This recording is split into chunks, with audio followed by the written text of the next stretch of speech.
Yo, what is going on, everybody? Welcome to episode 9 of TTS Xbox Podcast. Yo, what's going on, man? I'm gonna give a special shout out to the chat first, but out of respect, I have my big brother here, Dirk Griggity.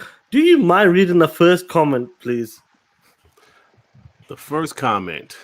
If you don't mind, just read the first. I'll read the rest after that, brother. I just want you to read the first comment, just out of respect, because I love you, bro. Okay, the first comment. Black sausage? Oh shit, where's the pause, Sue? Sue, where's the pause? Yeah, what's going on? Let me get a shout out to the black pause. Yeah, black sausage. What's going on? We got Johansson, but he's working today. We got MJ Hernandez. What's good, man? What's good? Crazy, bro. It's been a good week, guys. A lot of news has dropped. Not big news, but small news. What's going on, Rescue Squad? What's good? MJ Hernandez, Aussie. What's good? Say, hey, Dirt. Yo. What's going on, player? Hey, what's up, my man? What's popping with you, bro? Thanks bro.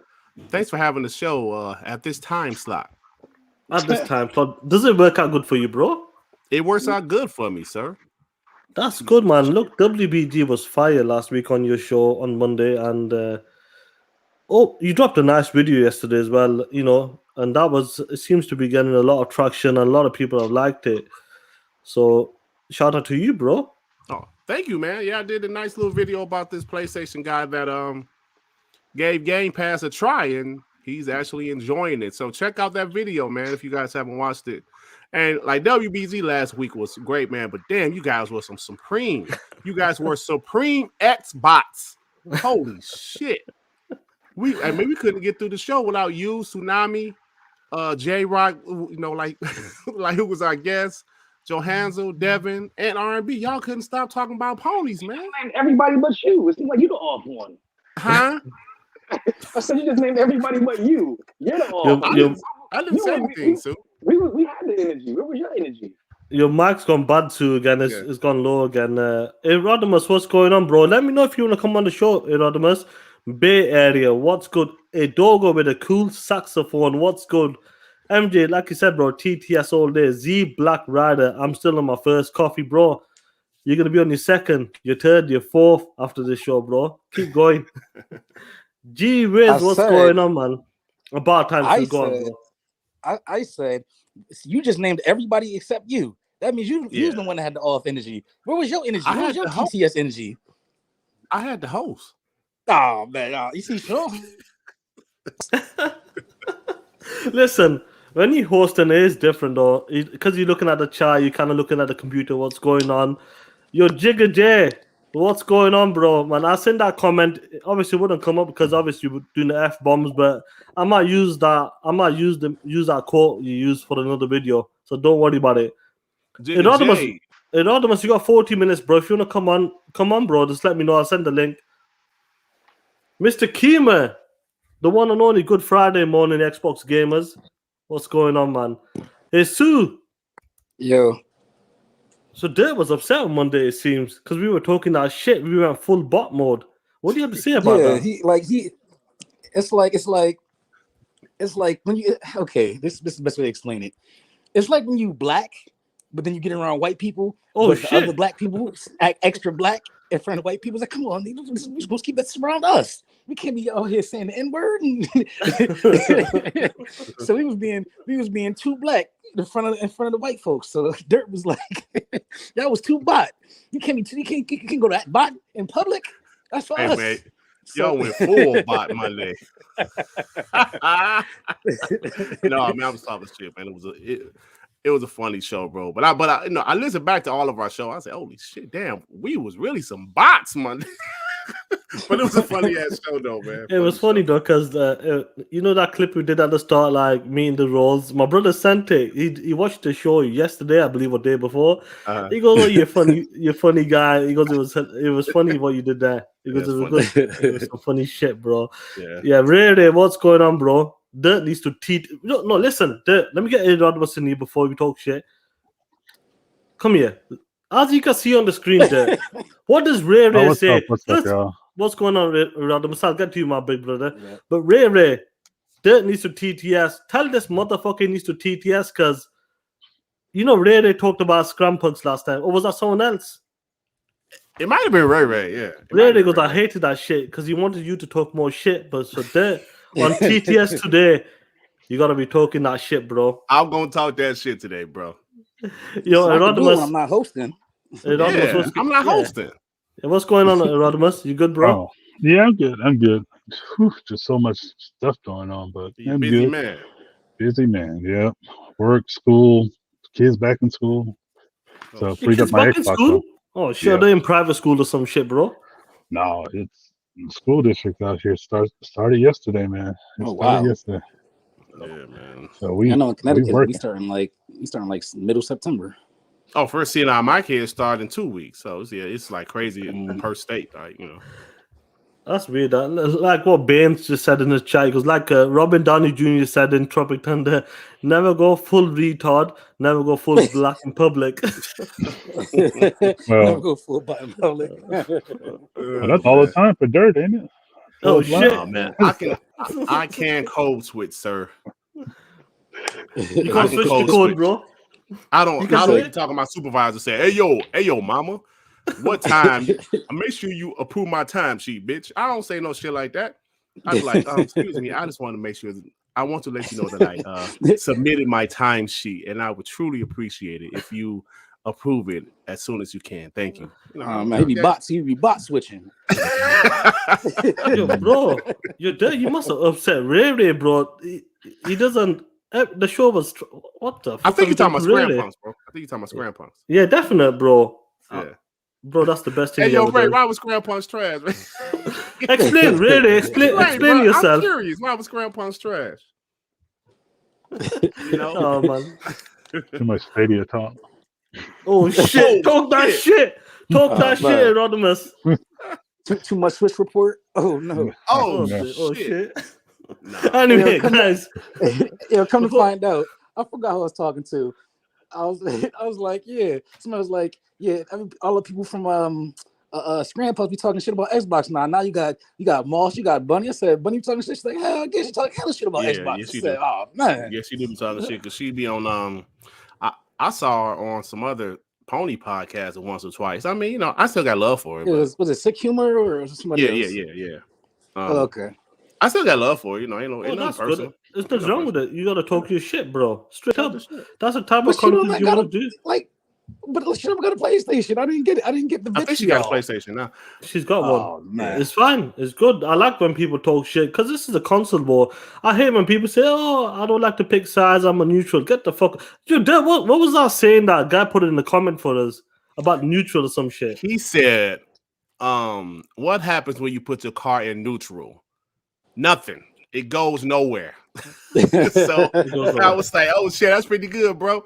I'm gonna give a fuck, what was his name? Let me look at his name. But I was like, "Damn, that's a good point, bro." He said, "Give him a shout out because he goes TTS the TTS." Yeah, he's like, "Well, how we put the car in neutral? Nothing. The shit goes nowhere." He was like, "TTS, bro." Yeah, like his name is Cucumber. Cucumber. He said, "Dirt. If you put your car in neutral, where's it going?" He said, "Fucking nowhere." I said, "Oh Straight shit." Up. Oh shit! Talk that shit. Talk that shit, Cucumber. That was a good one, definite man. Yeah, Johansa, that's an excellent point. Honestly, I'm like, first we thought, is he saying something funny first? Then we read it correctly and go, oh yeah, he's talking that shit. Yeah. Anyway, guys, let's get into him on the topics, man. Let's start with Xbox being at Gamescom. Mm-hmm. We heard we don't get too excited. Aaron Greenberg has come and said, "Oh, we're not going to be showing nothing new, but more of an update from the games we have shown, or maybe some of the studios that's been working on these games." So I'll go to you there. I'm gonna chuck a game out there, The Gunk. We've seen this game last year, and we haven't heard much about it, and it's still targeting 2021. So are you hoping to see a game like The Gunk, or maybe something that interested you last year and this year? At Gamescom. Absolutely, man. Games like The Gunk, Bright Memory Infinite. I would like to see an update on these games. And I think Gamescom is the perfect platform for that. Because, E3, that's where we want to see the new shit, the bigger games, the upcoming games, the roadmap. That's what we want to see, some more gameplay. But Gamescom over the years, it's not what it used to be. And and it never was an E3 as far as what they showed. But I think this is the perfect place to show updates, to give updates. Hell, give a Halo Infinite release date. That would be perfect for me. The Gunk, like I said, Bright Memory Infinite, some of those other games. So yeah, I would like to see Atomic Heart. Thanks, MJ Hernandez. MJ, that's another game one, yeah. I would like to see an update on. So they have a lot of games that they've shown off the last couple of years where, I would love to see some updates. I'm happy 12 minutes drops next week, and we have that, but I do want to see some updates. So yeah. Yeah, that's definitely MJ. That's a good one. Atomic Heart. I totally forgot about that. There was so many games that, because it was a great showing, and even like last year, some of the games, because of the pandemic, some games are getting pushed back, and I'm hoping that the Gunk makes it, but I'm not sure. I'll be honest with you, man. Yeah, I'm not sure because the Gunk has been like one of the quietest games. The Gunk's been quiet. I would say Scorn has been Scorn is Scorn. Yeah, I'm just gonna go to last Sue. Obviously, seeing what people have said about Gamescom this year, I'm just happy that our preferred platform is doing a show and kind of giving us an update what's going on with some of the games that were shown within the last 18 months, and maybe some of the studios. Like, is it possible that you want to see something on the Compulsion, like what's going on with the studio? Like, they've been quiet for a couple of years now as well. They talking about being quiet. They were just absent. Yeah. Anonymous, take that, bro. Because are you back? Yeah, Sue? I think Anonymous, take it. Yeah, I think this. Well, I think we should see something from some Compulsion, but then we do have that Jeff Keighley thing that's coming up as well. So he might be like buying to get some of those exclusive big reveals or so like that. That's coming up as well. That's going to be in October. But yeah, we're missing several few games here, like Crossfire X. Last thing I saw from a developer a month ago, they said they're still scheduled for 2021. So Gamescom might be something they're shooting for to show off their game. Or, like you said, Scorn, Bright Memory Infinite. We haven't seen anything from that as well. So all these games that was on the advertisement for Game Pass for this year. Bright Memory Infinite and Crossfire X wasn't, but the Gunk and Scorn were. These are things definitely we should be trying to. Hopefully, Xbox is trying to show off for this year, so it'll be really good to see.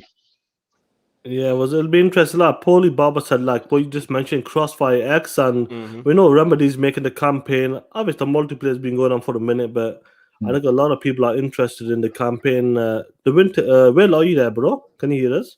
Yeah, I hear you. What's up, guys? Hey, what's going on, bro? Yeah. You've been good? Yeah, I've been good. Sorry for the lateness. My PC was acting up, but yeah, good to be here. Good to be here. Yeah, 1 second. What's this? Ray Ray's come back with you, bro. As you can, just put your dirt loop and read Ray Ray comments because he's coming at you, bro. He's explaining why he hated that show. Well, Ray Ray says sometimes it seemed like an Xbox bash show or bash Xbox show. You damn right, Ray Rays. Yeah. All I feel like typing is TTS. No, I actually talked about why Scram Punk ended before. And that's pretty much, like I always tell people, they quit on me. I didn't quit on them. They just called me, Moss called me, yo, man, they don't want to do the show no more. I think they took it personal because the last few episodes, I did get a lot of Xbox guys on the show. It was more of an Xbox thing, and they didn't like that. But because the show, Scram Punks initially was, a variety of like gamers. We had like Snow Bunny who loved Nintendo. We got me, loved Xbox. At the time, we had Sue who loved Xbox until he left. Moss was an Xbox guy, but of course he switched to Stadia. And then we had added Project Storm, and like he was a Stadia guy, but he didn't bash Xbox like Moss did. So what happened, man, is just that it became that, and I despise that Xbox hating show, and I didn't like that. And Tsunami left the show, and I always say I'm not much of a debater. I'm not that guy that debates a lot. So when Moss would be talking shit, I started to get Xbox guys on the show. I just did. You said I need a champion. I need somebody to talk shit to Monster. That's what I did. And they said they didn't like the direction of the show. And sometimes, like you got to listen to your chat. if you talk about something and every time 20 to 15, I mean like 20 to 25 people leave, and at that time, you only got 40 people in that bitch in the first place. Damn. So some things I had to take up. As soon as those Stadia and Nintendo topics came out, it was time to check out. It was checkout time. And Rodimus was a guy that used to listen to Scram Punk. So I was just paying attention to the audience. Pay attention to your audience. And when we talked about those things, they checked out. And like I said, we only have 40 people in there to begin with. Then we lose 15 of them. Like, damn. Yeah, and when it happens. Say, Derek, don't do the Switch report. Derek, don't do that. It was nothing personal. It was just that you got to pay attention, man. Yeah, sometimes you have to. Go on, Sue. I was just surprised at the villain backstory of Snow Bunny, how she became a pony. You're like, what? I don't think she's a pony though. No, she's a Nintendo girl, but obviously, listen, you gotta talk shit anyway. She's on that kind of podcast talking TTS against Xbox. Like, she's not even like a regular foe. It is what it is. We like talking that shit as well. Elusive Mage, what's going on? Gee whiz, Sakata TTS, man, TTS all day long. So Sue, are you alright to talk now? Yeah, no, my mother just came. Yeah, no, I know, bro. It's all good. I'm like, what are you doing? So, like, Gamescom, are you looking for something like a game that you're looking forward to? Are you hoping to do more of a deep dive in it? I personally don't ever look forward to anything like in particular, because that's when they say expectation is the thief of joy or some shit like that. So like, I don't really care about looking forward to something unless they tell me like this is what we're gonna talk about. Then I get some hype. But yeah, I do kind of want to see more of some games that they showed. Even the game, like, even though they touched upon it a little bit, I still want to see more Stalker. Like, Stalker is a game that like fucking looks crazy. About that, definitely. Yeah, Stalker looks great. It looks crazy, but we've kind of not really seen that much of it, and they have a date for it to release. So it's not like we're trying to wonder if it's God of War, like when's it coming out. Like, no, they have a date for release. So like, yeah, they definitely should have something on the horizon to show us, to keep us, interested in the game. Besides that, I mean, if you look back at some of the Xbox shows, a lot of them, besides first party, kind of been quiet, and I know the pandemic had a lot to do with it. But even some of the indie games, they showed those that Inside Xbox showed the other day. Like, what was that game? That the guy with the guitar, something. Oh yeah, the Artful Escape. Artful Escape. Yeah, I was looking forward to that because it looked kind of dope. It's like, it's a little cool indie game. Well, they showed that the other day. So yeah, I mean, like, it's so much stuff coming out right now. It's like, I don't really care about specific dates of when stuff is coming out because I'm already backdated as far as what I have to play and shit like that. So just now, like, a whole bunch of games is dropped in Game Pass, and I was like, damn. I'm overwhelmed, but in a good way. I was like today. I'm like, man, I'm playing the Ascent. I really want to complete the Mass Effect as well. Then you got Art of Rally, you got Hades coming. I'm like, shit, man. I'm like falling behind on like the other games I want to play. And you still ain't even tried The Last Stop yet, have you? The Last Stop as well, bro. We falling behind, bro. Well, I hear you, man. Yeah, bro. Gamescom's coming. Obviously, we're gonna do a deep dive on some of the games that were shown, maybe some of the studios, maybe what's going on. Because I think it was a couple of months ago when Ninja Theory kind of showing off the new studio.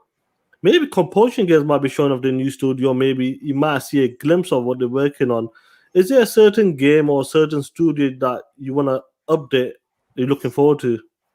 Well, I was overhearing Rodimus, and when he said the Gunk, that's the one I'm really looking forward to because we haven't seen much of that besides the trailer we got last E3, I think it was. Yeah. Definitely. Yeah, so it's been a while since we got updates on that one, and that's actually like an exclusive somehow. I don't know how they managed to get that one, but that one's the one I'm looking most forward to. Besides that, like the stuff like the Scorn, what's the other one? Bright Memory Infinite. That's another one because there's a lot of these games haven't gotten updated as far as like the coverage goes. So I kind of just want to see that. I mean, I'm not expecting anything really new. Maybe at the Bethesda's conference, the what's that called? The QuakeCon? QuakeCon. Yeah, a lot of like some indications maybe that they might show off. Maybe hopefully like maybe a tease of Quake, the new Quake, if that's that rumored. You never know. Yeah. And because we've seen their schedule, it doesn't really show much like way of like how you would slot in the new announcements, because they all seem to kind of go after each other. Maybe the Quake thing is because I know there's a little panel on that, so hopefully we get something on that. Maybe well they could copy what they did with God of War, just like a trailer logo, and lose your shit, lose your mind. And put a 2021 date on it. Why not?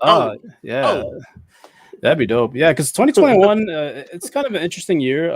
We got like Redfall. What's the other one? Starfield. Forza Motorsport. Oh, you mean like 2022?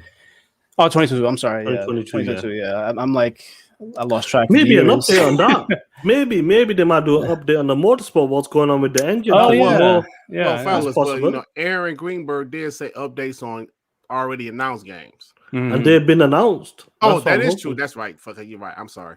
I mean, anything is possible. Like all those games are, possible. Aaron can also be like kind of lying, maybe just to kind of set expectations and show something new. I don't know, but I kind of doubt it. So because it's so late into the year. He's done that before. We said temper your expectations, and next thing you know, we get some big news or something like that. Yeah, but maybe I'm hoping we get more backwards compatibility news. Maybe like the resolution, Game Pass. Like FPS boost and stuff like maybe things like that. Yeah, because it's been a while since we got updates on that. Because the last FPS boost was like it's a huge batch, but it's been like maybe a month or so since we got at least 2 months. I think the last one officially was Dark Souls 3, right? Yeah, that was almost by itself. So. I want to see Quantum Break. That'd be interesting. Nobody don't care about that shit, Sue. How are you gonna say nobody and then I'm messing with you, bro. Yeah, because they got to have something left. Because like I think the Dark Souls one that was pretty much leaked. It wasn't like supposed to come out until like somebody leaked it out or whatever. So that must have been part of a bigger batch or something. Hey, but you know what though? I think that Gamescom is cool because in 2019, like I said, don't forget they did premiere the Gears 5 campaign trailer at Gamescom, which I thought was pretty cool. But I just feel that anything big besides E3, Xbox is going to show will be at the Game Awards. Anything new, any new big reveal will be at the Game Awards because that's a massive show now. Millions of people watch that show. It's like the second most viewed. Yeah, so it's huge. And I think besides E3, the Game Awards, where they reveal something big. Yeah, I'm just happy that to see an event happen. Like Xbox still doing events this year. Like obviously the competitors not doing it. But it's just good to see they just keep doing events, and even if it's just a small update on certain games, it's still something at least for us to look forward to and even talk about in shows right there. Now, just to throw something out there, you think, and maybe it's a conspiracy theory thrown, but since they announced this Hellblade upgrade, and they're trying to get that fresh in people's mind, and I know Epic talked about like 80 games or plus. Is already moved to Unreal 5 or so like that. These correlations of maybe they're going to show a new Hellblade trailer, a Hellblade 2 trailer at Gamescom, just to say, hey, they did say announced games, and Hellblade 2 is like the first announced game that we have, but maybe they'll throw that in there for us to see because it did make. I mean, we get updates on, optimized games all the time, but that was the one optimized game they kind of made a big, stink about of saying, hey, we done this to kind of refresh people. Hey, we do own Hellblade. So maybe that's one thing that we're probably going to see. Just throwing it out there. Yeah. Speaking of that, like there was a lot of hurt folks. Oh shit! Yeah, that was hurt folks when that came out. Why would it hurt, Sue? You want to talk that shit? Let's talk that shit. Let's go into it. Let me put the banner up on that. You can talk that shit. What are these motherfucking ponies are hurt for? Tell them. Because they feel abandoned. Shit! Oh shit! That's a double. That's a double trouble now, Yeah, buddy. They oh my god, I've heard everything from the Xbox can't do 4K 60 ray tracing to the old version looks better to a whole bunch of stuff. So I say to them, I said, what game do y'all have that does native 4K ray tracing? Oh, Spider-Man says that's not native. Like there's a whole bunch of stuff. And like they're so mad. I said, first of all, they showed the checklist and somebody wrote they should be ashamed to have this many nodes on the checklist. That's called I saw transparency. that. But yeah, it's called transparency. Like that's what y'all ponies get because y'all let y'all company finesse y'all rather than keeping it real. Y'all probably thought Demon Souls had ray tracing. No, somebody said Demon Souls had. I said no, it doesn't. They are so stupid. Like when it comes to like facts, because Sony never put stuff out there for them to just know. And obviously, if there's a ray tracing mode, that means the other mode's not gonna have it. Like how is this? It's so confusing to me that this is like they have a performance mode, then they have like a graphical mode, then they have what's it called again? The enriched mode. Yeah. And enriched mode is the ray tracing mode. Mm-hmm. The other two modes don't have ray tracing, so obviously that'll be a no for those modes. Right. Like the fuck. And then the funniest one was somebody posted, yeah, this is the checklist for the PlayStation upgrade. No. Hell No. no. You get nothing. You lose. Good day, sir. Willy Wonka voice. Oh shit. Yeah, so TTS, bro. Yeah. TTS all day, every day, bro. Like the you And seen it was free. And it was free. and it's free. Oh yeah. I was just gonna mention that like that to get these upgrades for Hellblade and for free. What do you think of that? Like, while the ponies are like I like to support PlayStation for paying $10 for these upgrades or getting like haptic feedback features. But when the update is free, they just go out the game. They go after it. I don't understand.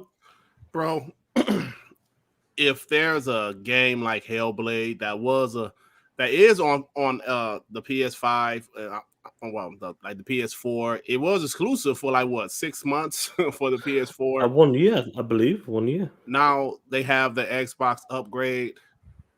Bro, I saw these guys crying like, why are they getting the upgrade? I mean, Xbox bought Doom, but Doom still got their upgrade.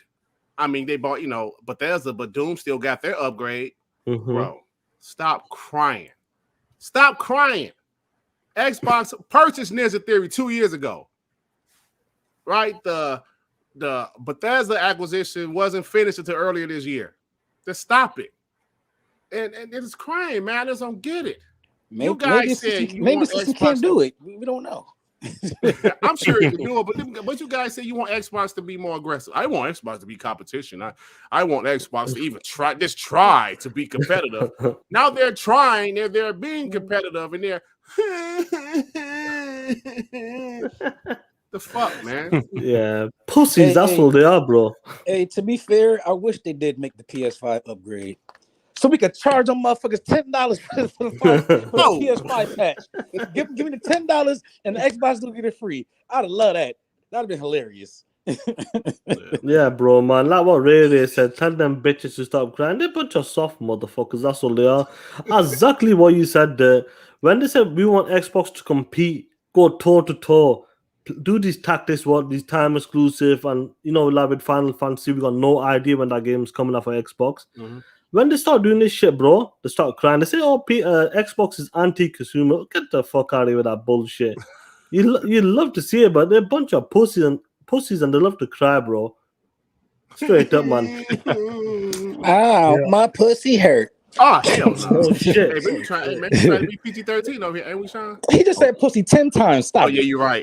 Yeah, who gives a fuck? That was a Kevin Hart bar. Yeah, 10 feet up because I'm playing Hades off Game Pass and it's having a great time day and day, brother. I'm day and day so far, man. I wonder if that's a Game Pass quality game. Oh, I mean, it better be. It was nominated for Game of the Year last year. Yeah, but I wonder what the ponies will say. Hey, can I say this right quick, Sean? I'm a guy. I like indies, but indie really had to impress me for me to spend like $20, $30 on it. I don't know. Maybe Game Pass has brainwashed me, but because of Game Pass, I've been playing these indies, right? Some of these indies, and absolutely love them. A game that wasn't in Game Pass, Death's Door. I saw a lot of people saying positive things about it. So I bought the game because I've been playing a lot more indies and loving them. So I said, yo, I'm going to, even though Death's Door is not in Game Pass, I'm going to buy it because I love indies now.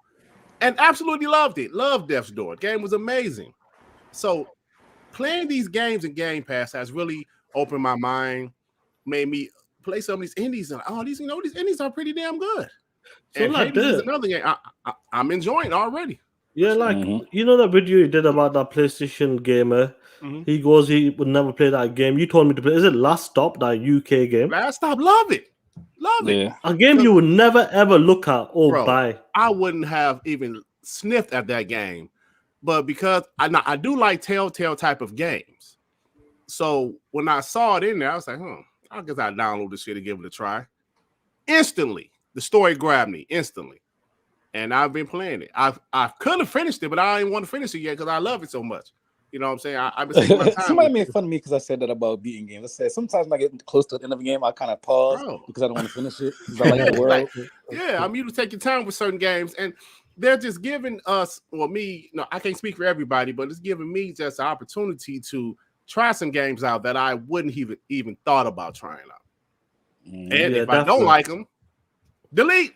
Hey, I'll give you a prime example. Hey, what's going on, Xbot 44? Hey, what's good, man? What's going on? Keep it going, bro. He's one of the guys, man. He never flip flop. So shout out to that guy. Shout out to him, man. Straight up, keeping it real, bro. 1 sec. Like a game just dropped now, Art of Rally. Before the show, I was playing it with, and it's games like that you wouldn't even look at, or maybe like you wouldn't even buy.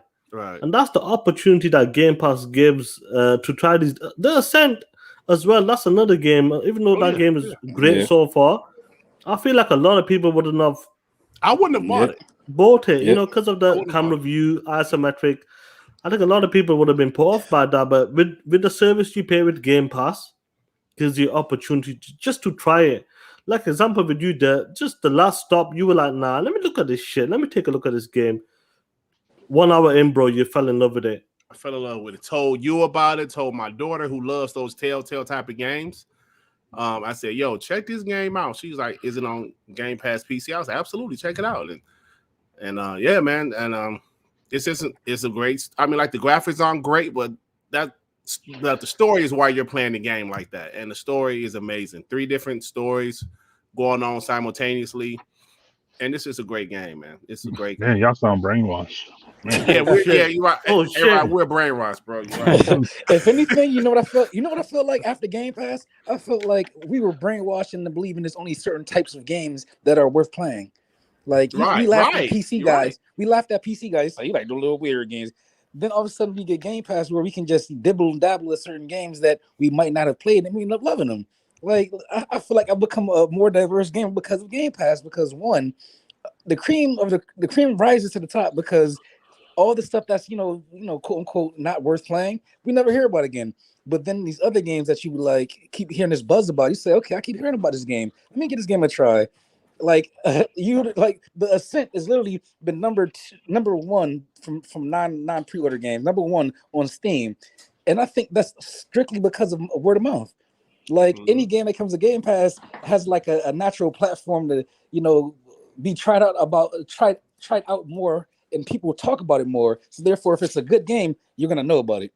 So there's dozens of games that come to Game Pass. We don't hear about some of them, but other ones we hear a lot about. So the Last Stop, I would never have played it until I keep on hearing this stuff about the Last Stop. Word of mouth. Yeah. Yeah, word of mouth. And I like indies. I was on board with indies way back before being into indies was a thing. Like I remember playing like little games like Hue and like Yoku's Island Express, like little games like that. I said, yo, these little games is dope.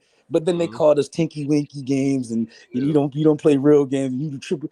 Yo, listen, enjoyment is enjoyment. I don't care what you call it. You could date a supermodel, and if she trash in the bed, then guess what? Give me a regular girl that got better. You know what I'm saying? So yeah, man, like you make your own fun. Don't let nobody tell you what types of games is worth playing and what types of games is not, because at the end of the day, you might surprise yourself. Facts. 100%. On the angry therapist, what's going on? Because they forget you still can buy these games. Oh, they definitely do forget, bro. When it comes to Game Pass, the discount as well. Even if it's part of like an EA game, you still get that discount as well. Oh yeah. But they always forget, bro. They always forget. 10 feet up is saying that. I know we talked about this earlier. Quick Resume is enabled on Flight Sim, Doom Eternal, and Death Door, and Hades now. That's good if it's working. Now it's definitely on Hades. Definitely on Hades. I know. I know it didn't. It wasn't on Death's Door originally, I believe, because somebody said they it wasn't. had it. It wasn't because I was playing it and I was like, oh, okay, it's not enabled for that. But so that's cool that it is now. And Doom Eternal, because I've been bro, have you finished it? Bro, that fucking DLC, man. Oh my god. I might have to be the punk and just go to easy to finish that shit. I'm struggling. That shit is difficult, bro. One, let me just get Maurice, then we can move on to it. You know, because we'll be talking about Game Pass, I want to talk about one game. Maurice, the Xbox, says, Sean, I'm seeing some indie devs on Twitter who want their games to be put on. Bro, you're 100% right, bro. Even the Song of Iron guy, I think his name is Joe or someone. Yeah. He wishes that his game was on Game Pass. He goes, if they give him a phone call, the game's on Game Pass day one. Mm-hmm. But we've been told that it's a waiting list. A lot of devs, a lot of smaller guys. We've heard about that, and it's difficult, bro. Damn. Yeah. I guess the club not that bad if there's a waiting line outside. Oh shit! Everybody's brainwashed. Let's jump to let's talk about this brainwash and certain games. Rodimus, I know you're short on time, so I'll go to you first on this. We've seen people talking about a multiplayer game that's going to Game Pass day and day. Back for Blood is, and everybody, all these ponies, these are the big ponies. I'm not talking about the guys who don't do podcasts that are not really known in the community like that. But I'm talking about the big ponies who's talking about being brainwashed. And this game deserves to be in Game Pass because it has a Game Pass stink on it.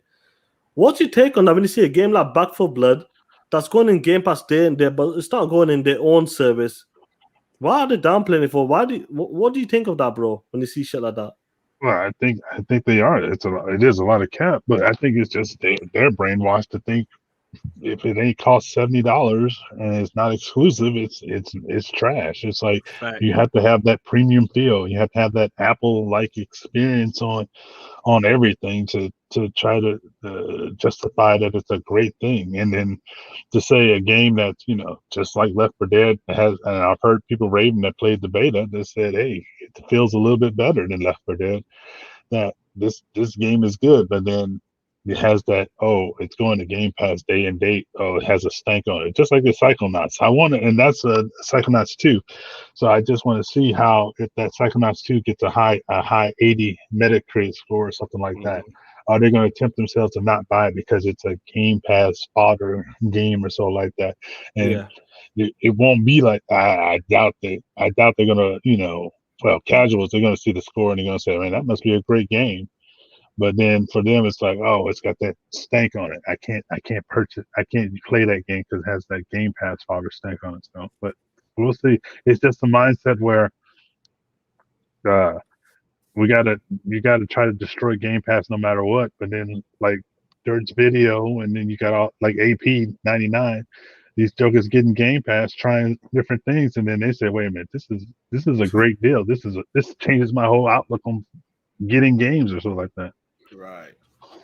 Hey, can I say this before you go to anybody else, Sean? No, you next, bro. You go for it. Oh, bro, you're absolutely right, man. And when people say that, what you just said, like the video, when they gave it a try, just give it a try. If like before we're brand loyal, we're gamers. Well, at least I am. Yes, I prefer Xbox, but at the end of the day, I'm a gamer first, right? Right? Like I'm a man first, like before I'm a black man, right? So I'm a gamer before I'm an Xbox guy. So if you're a true gamer like you say you are, try it. Just try it. Bro, I thought the AP99 was trolling. I'm like, this dude got to be trolling because he bashed Xbox Game Pass so much. He has to be trolling. But it's like it's been a month and he's still, I guess he's not trolling, but maybe it's a valuable service. And I just think, bro, their first party games haven't even hit like that yet. And the service is incredible.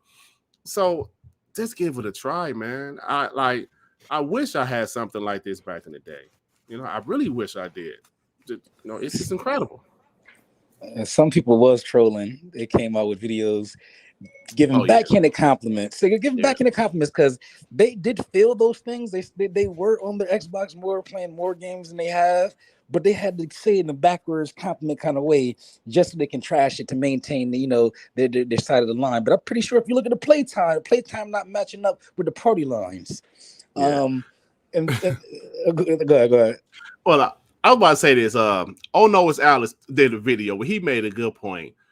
Like he brought up how the ponies be talking about some the $70 they just trying to save $70. They're cheap. They don't want to spend $70. And he said, bro, name anything else in your life where you have the option to have that service but not pay as much. Like, bro, that's why they made stuff like the damn dollar menu or anything else. Yes, I don't want to, huh?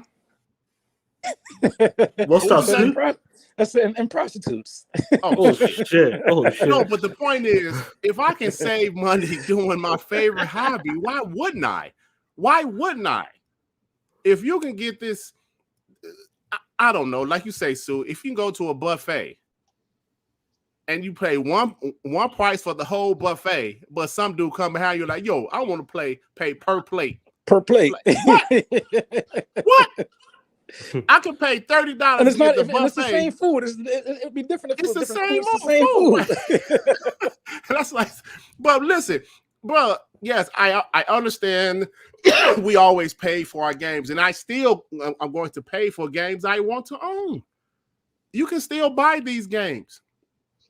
2 years ago, when Xbox Game Pass, what was it? 3 years ago, when Xbox said, "Yo, we're going to allow our first-party games to be on Game Pass." I'm such an Xbox. I'm like, that's great, but I'm going to still buy my games, my Xbox games. I'm still going to buy them.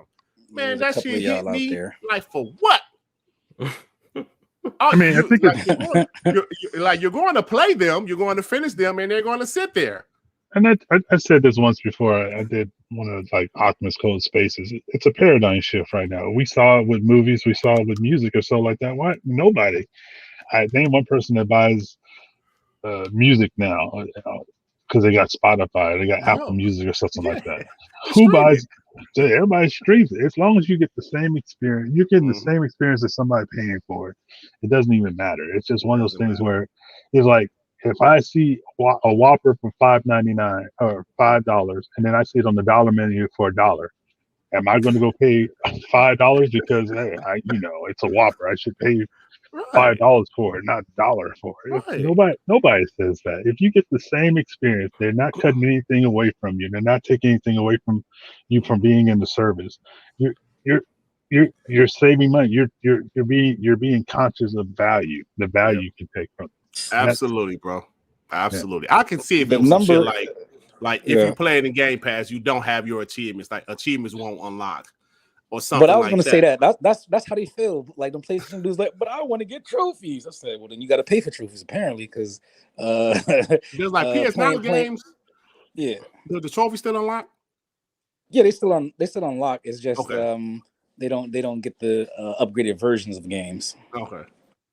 No, that's somebody like will have an Xbox or access to the Xbox, but still want to get the game on PlayStation because they love trophies that much. That's too much. That's too much, cat. I'm not gonna play a game that's free on one and cost $70 on the other just because I want Xbox achievements. No. And let me tell you, if PS Now all of a sudden started to add PlayStation exclusives in their damn date, they just got a new subscriber. Damn it, bro. Listen, they're gonna shoot off, but it's not only about the PlayStation or Xbox exclusive. That is the big push. But these other games matter as well in between, because average like per console, obviously Xbox is in a different position now, but they drop like 2-3 exclusive normally. But now I think Rodimus had to go. So shout out to Rodimus, man. I know he has a meeting as well. So but like. What would you say the first party games normally last generation? Oh, it's coming back in. 1 second, guys. Rodimus, can you hear us, bro? Yeah, I hear you. I'm sorry. Do you need to go, or you okay? I dropped. I just typed in the wrong. No, that's fine. So, like, I was saying, like, when it comes to exclusive first party games, you get to play about 2-3 a year. Would you say 3 a year? Would you say that's fair? a fair I'll say number. that's fair. Yeah, I say that's fair. That's fair. So, but a lot of these guys say we only like to play exclusive. So, how can you call yourself a gamer when you only play 3 games a year? Then Exactly. Yeah, man. Because they've been brainwashed into thinking that that's what a gamer is. Bro. I have so much more respect for people that play like weird, like just random type of stuff because there is nothing that's off limits to them. They would try anything. You mean like a boyfriend dungeon? oh shit! Nah, I saw that shit. Yeah. Hey, too far gone. hey, yo, We got tagged in that. We got tagged in that. I saw boyfriend. I was like, what the hell? Hey, listen, they could have the easiest 1K achievements. I don't want that on my ledger. Just because Right. Hey man, it's too late for me, man. I already tried it, and then I'm like, it's attached to my permanent record, you know. Yeah. Oh shit! So we'll talk about the boyfriend dungeon. So Winter, that's a Game Pass game, quality game. What do you have to say, bro? You played it. It's an interesting game. You know, it's a little weird. But weird how? I don't know, like just like dudes with swords and like using dudes with swords. I don't know. It's just shit. Oh, forget it. We'll move along. Hold on, wait. A game called Boyfriend Dungeon that had swords. Yeah, it's like you play a person that's like, I don't know, there's some world that like has like abilities that you could change into a weapon and then like you can use them and then like date them and stuff like that. It's so weird, man. It's like, I mean, the combat is okay. I mean, so it's like Pokemon for boyfriends. I guess, yeah, something like that. But yeah, I mean, there's so many of the games though that I'm like, I had to put that back in the backlog because Hades came out and what's the other one? Let me check my list here. Still playing this. Yeah, the Ascent as well and Art of Rally as well. Art of Rally. I started Omno. Omno's good too. Yeah. Is it good? Because I was gonna download it. Omno's good. Okay. Yeah, it's good. Performance is a little iffy, but it's a really good like puzzle platformer. Nice. No, but, definitely. But go on, bro. You want to finish? Yeah. Up? No. Sorry. Like so. Like just to address your thing, I think the PlayStation fanboys it's just because they don't have it that they're like kind of like they're hating on it because they don't have that option to be able to like use a service like Game Pass that has so many cool new games that they can just play without having to buy each one of them. Because like I was actually on PS4 the other day, and I'm like, it kind of weirded me out because I'm like, oh, all those games are on Game Pass, but it almost felt like they were exclusive in some way. Like even though they weren't, like it's like a weird thing when you see it like on the PlayStation Network. You're like, oh, I forgot that these games were not like they were like multi-platform, but you know, it's like a weird. It gives it like a weird feeling, you know. Like because it's part of your service. It's a service that you pay for, and when you see it like a low monthly fee or $120 for the year, and you see on the other platform when a game is like $20, $30, $50, $60, you will feel it, bro. You notice the difference, bro.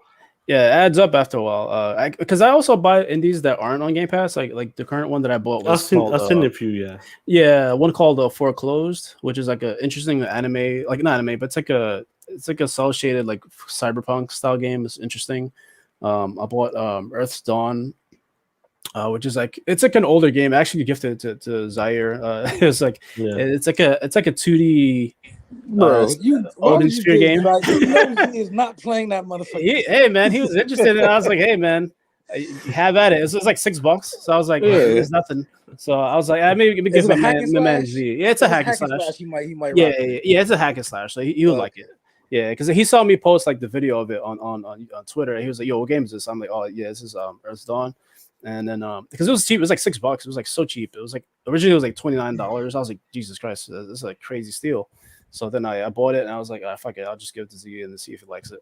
So it's good. It's a good game. I would recommend it, but it's not on sale anymore, unfortunately. So you might have to wait for another sale. But maybe you can gift it to us, motherfucker.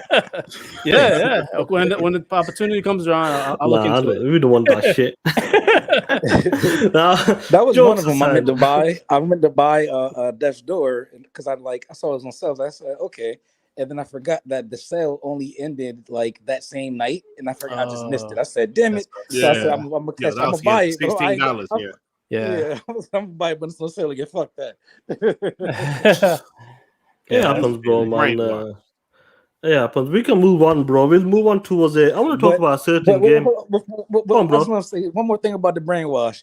Shout out to Doc Dark. He said, you know what? There's something to that. I think I am brainwashed, but not by Game Pass, by PS Now. There's 800 games, so that's even more games than Game Pass got. Now I feel like the games is worth less because PlayStation is giving me more. Like he's trolling on the low, and I love it. Yeah. Shout out to Doc Dark, bro. Yeah, shout out to Doc. Definitely, man. Doctors keep talking that shit, and I say continue, bro. I want to talk about a certain game, but we'll change the topic. And it's one of the first games that we're very fortunate that it's coming into Game Pass. It's coming out next year. It's Stalker 2. Mm-hmm. And we just found out that it's using Unreal Engine 5. Nice. So we've seen that game at the was it this month? Last month we seen it at the E3 event showcase. E3, yeah, in June. That game's looking incredible. Yeah, it is. And they have confirmed that that's probably one of the first games we might be playing that's Unreal Engine 5. I think it is. Because it's coming out in April next year. If it does stick to that date, how crazy is that? Because I was told that the Unreal Engine 5 was exclusive to the PS5 only. this keeps coming up, right? Yeah. Go on, bro. I think the game looks fire. At E3 2021, they showed a lot of gameplay. They showed like a nice little slice of gameplay. I think it looks incredible. And to know that it's using Unreal Engine 5, of course, I'm not a tech guy by any means, but I think that's like you said, because after that demo in 2020, we saw the PlayStation guys say, "Oh, this Unreal Engine 5 is going to be exclusive to PS5, and this demo can only be ran on the PS5." So to see that this is going to be the first game running Unreal Engine 5, I think it's going to be cool, man, because we know how Xbox has tons of first-party studios doing games running with that engine, from State Decay 3, Ninja Theory. We got a lot of people using that engine, and I can't wait to see more of what this engine can do. And Stalker 2, it might be, like you said, Sean, it might be the first AAA game that's using the engine. I could be wrong, of course, but from what I've seen, it's probably going to be the first one using that engine. So yeah, we'll see what happens, man. Maybe, yeah, you're 100% right. I think what Rodmus was saying, that a lot of games, the transition to Unreal 4 to Unreal 5, it's a lot easier. It's kind of you just move yourself over. You don't need to start again. And that's one advantage with the new Unreal Engine 5. Now, Sue, when you see Stalker 2, we seen it last year, the game looked incredible. And a lot of people are looking forward to that game. We've seen like the ray tracing, because we know it has direct. I believe it has direct ray tracing as well. Direct X. Oh shit! I'll go to you, bro. Seeing that game having Unreal Engine 5. Hey, hold on. Since you want to be so loud, you want to say hi? You want to say hi to everybody? Say hello. Hi, everybody. I'm sorry. I'm just trying to make sure everything is in order. That's good.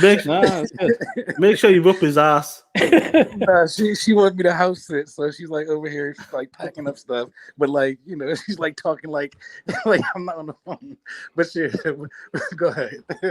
No, like what Xbox 448 was saying. I don't think it's a AAA game. But the quality is pristine of AAA. Shit, Would you agree with that? It looks AAA. Yeah. So Sue, seeing that game, this could be our first game that we get to play in Unreal Engine 5. Are you excited? Yeah. You're gonna see a lot of them because this is the first time Unreal has been able to be ported over just so effortlessly. So you don't have to wait those 2 and 3 years like before. You're gonna see like a lot of Unreal 5 games, and they're gonna be different scales because you see there's different types of games. Like you have Gears and you have Forza. They're both Unreal Engine. So to see this right now, I want to see what they actually implemented from Unreal 5 to make it look better, or if it just runs better because of it, because the engine is better. Whatever the case might be, but yeah, like it looks already awesome. So we don't know how much of that has improved because of Unreal 5. So yeah, I'm definitely looking forward to it. Unreal is definitely probably the most dominant engine because it's so versatile. Like you can do third person, you can do first party, first person, shooter type games, and it's it's also one of the best when it comes to payout because I believe they only charge you if you make $1 million. So like anybody that just wants to use it can use it for free until you make enough money, then they charge you. So you're gonna see a lot more stuff coming from Unreal 5. Yeah, so you got confused. I was just gonna mention Forza uses its own tech, Forza tech. Oh no, I never said Forza. I know think you Forza did. Forza tech. Yeah, I think you I said it never by said Forza. mistake. You definitely said Forza. You POS. I said said- Forza. Yeah, you Yeah. said it by mistake. You must be thinking about Ninja Hellblade or something. I don't remember That's right, saying man. Forza, but I know for a fact. I know do you know for what a to fact it's do? not it, but you're what? Tell your mama to slap you up. Oh man. What other No. games did I say? I said You said Forza. You said Forza, Oh, yeah. oh, damn. It's right. It doesn't matter. It happens, bro. Have It your happens. coffee, I must bro. be thinking. Oh, I was probably thinking of Gears. That's what it was. Gears, yeah. But that's No, I said Fortnite, nigga, not Forza. Fortnite. You said Forza. You said Forza. Maybe you meant Fortnite, No, I said, but you I said Forza. Gears. I said it goes from Gears to Fortnite. Hey, maybe Whatever. you meant Who to say gives a Fortnite. shit? Oh, Hey man, this game Stalker 2 looks incredible. A lot of people, this is the first time it's coming to consoles because the first one was on PC. Have you ever played the first one on PC? Because I know you kind of mess about with that as well. No, I never got the chance to, unfortunately. But this game doesn't even look like an Unreal Engine game. I didn't think it was running that when I first saw it, which is Maybe there's this transition over recently, maybe. yeah. I'm guessing they're using maybe some later version of Unreal 4, like maybe like 4.8 or 9. I'm not too sure what they're up to, but they already got their tech really up to snuff, so that's very impressive, especially the motion capture, which is It looks the lighting, bro. The lighting in that game look crazy. Oh yeah, although I wouldn't expect it on Series X to look like that trailer because that has like all the settings, all up with the ray tracing and 60 frames. So I would not expect that with the ray tracing at least. They may have like maybe a 30 frames with the ray tracing on or something. Right, then right. They kind of like the whole blade settings, so maybe they'll have that. But I wonder very how. impressive. Yeah, I wonder how like super sample is going to come into like effect with ray tracing. Like I know for like PCs, like you can't run ray tracing without using DLSS if you want a decent running game. I can't wait for that. I can't wait for that tech Yeah. to come into play. Yeah, because like you're going to see a lot more games do 60 because of that. Yeah, it's because this AMD, they have like their own custom solution. I think Digital Foundry did like a little video on that, and they found it to be not as good as DLSS, No, it's not. but I think they'll work with Microsoft to have maybe they'll refine it because their the Hoochie method for the 360 Hoochie what? Yeah, the Hoochie method. The 360 what do you call resolution upgrades that are really good. So they may use like some sort of multiplier like that to make it look sharper. So it's interesting, definitely, because a lot of like the smaller devs right now. I'll ask you this again. Like a lot of the smaller devs they like to use a Unity engine. Unity, yeah, that's very. Do you feel like that we've seen the Unreal Engine? I've seen like guys like Dustin, from IGN. They kind of messing about. They've been playing around with the Unreal Engine 5. Do you see a lot of guys kind of moving away from that engine and maybe jumping onto Unreal Engine 5? These indie devs and the smaller guys. Yeah, I see a lot of indie devs using it. Unity is kind of, I guess it's more indie friendly because their tools were more easier to use, I guess. But Unreal's really caught up on that, so there might be more people switching to Unreal because I know Wasteland is using the Wasteland devs are using Unity for that game for Wasteland 3, which is kind of surprising. I thought that was on Unreal because it looked actually pretty good for a Unity game, and Unity has been pretty good lately. It's advanced quite a lot with their tools and their capabilities. So but I could see definitely the more indies switch to Unreal just to kind of try it out or see what new stuff is going on with Unreal 5. Guys, we are breaking news. We are breaking news. No cut. And you gotta give a shout out to Will. This is because of you and because you were donating games to certain people, bro. I want to pull something up, bro. I'm gonna pull something up right now, bro. incredible this is news. So hit that like button, guys. Give a shout out to Will because he's the one that made this happen. Yeah, Will the one made this happen, bro. Look, Will, look at the screen, bro. I want you to look at the screen and read that. Will, I want you to read that out, please. All right, let's see. we sold as many copies of Boyfriend Dungeon in one day as we did the first week of Moon Hunters in 2016. Plus, we didn't take any outside funding for it, so it's all for Kid Fox, baby. Congratulations. Man. That's crazy. Oh, Will, you the fucking man, Will. You said you drifted Zaire Boyfriend Dungeon? Oh, nah, it wasn't that game, but I'm kind of tempted to do it just for fun, you know. Oh shit! Just see what he sees the look on his face or something. Like Boyfriend Dungeon. Oh, that's a funny shit, man. He's got to play it on stream. He play it. Yeah, he's got to stream that game, man. That shit is hilarious, man. You got to see that. Somebody do a tier for Patreon for Z to stream like the challenges, like Kiss Move. Yeah. Hey, Dirt. What you trying to do, Dirt? Is that Dirt? Is that what you were like surprised about before? Or were you like? Yeah, but I said, oh shit. So I sent it to Sean because we was just talking about it. I said, oh shit. Let's put the shit on for Dream Daddies. Dream Daddies. Yeah. Yeah. As far as Epic, they actually, I believe the Mandalorian uses Epic Unreal Engine for a lot of their assets. So like they have deep ties into graphical things, not just gaming. Like, and then like I said, it's free until you make $1 million or you sell $1 million. I think it's $1 million you made. It's free. So I'm like, yo, let's make a WBG game. Fuck it, we can dabble in it. You know what I'm saying? It'd be free. Why Dirt, not, what bro? you trying to do, Dirt? We can do it, bro. We'll do a crossover in a WBG versus TTS. Yeah, it's gonna be like WBG versus TTS SmackDown, bro, live. That'd be funny, but that's like, hey man, that's like Monday Night Raw versus SmackDown. It's the same fucking company. Yeah, going against each other. but they do, don't they? Yeah, they do. Yeah. Sue, we leave that to you, bro. You can make the game, bro. Yeah, shit like that. One thing, all the profits too.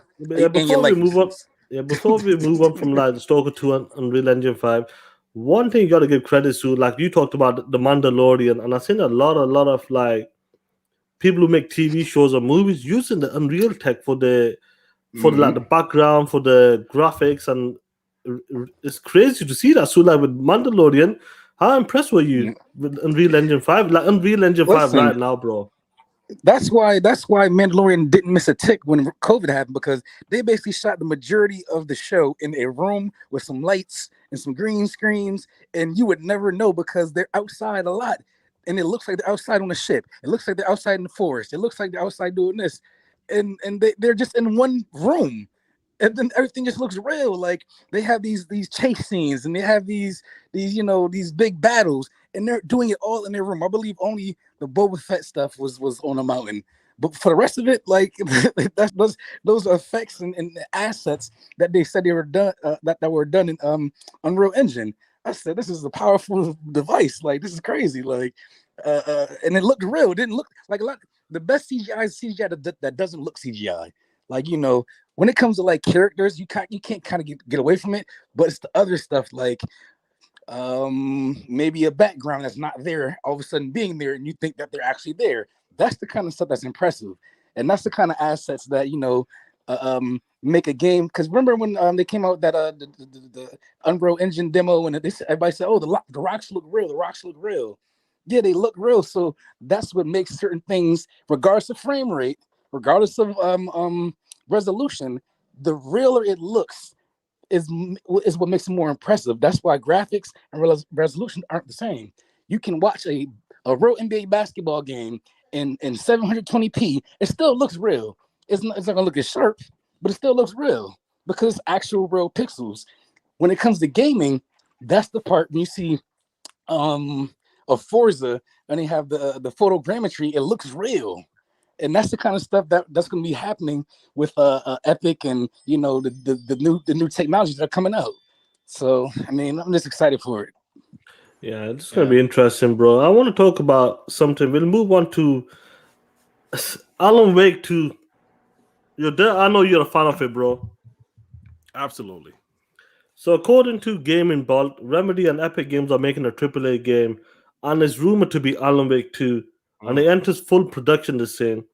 Now with Remedy, we know they kind of been a small studio, they kind of do their own stuff, but now they partner with Epic, and they have nearly 300 people working in that studio right now. We know they're making Crossfire X, but Alan Wake 2, bro, how long have you been waiting for Alan Wake sequel, bro? Ever since the original, man. Alan Wake was one of those games that I finished I think 2 or 3 times. I just absolutely love that game. I love Alan Wake more than Quantum Break. It was maybe after Max Payne 1, maybe my favorite Remedy game. I love Alan Wake, and there's a video on YouTube that showed that they started Alan Wake 2. Can you give me a second? Sorry, hey Xbox 448, if you want to come on and kind of talk some shit, bro, let me know, bro. I'll send you a link if you're free. Go on there. Sorry about that.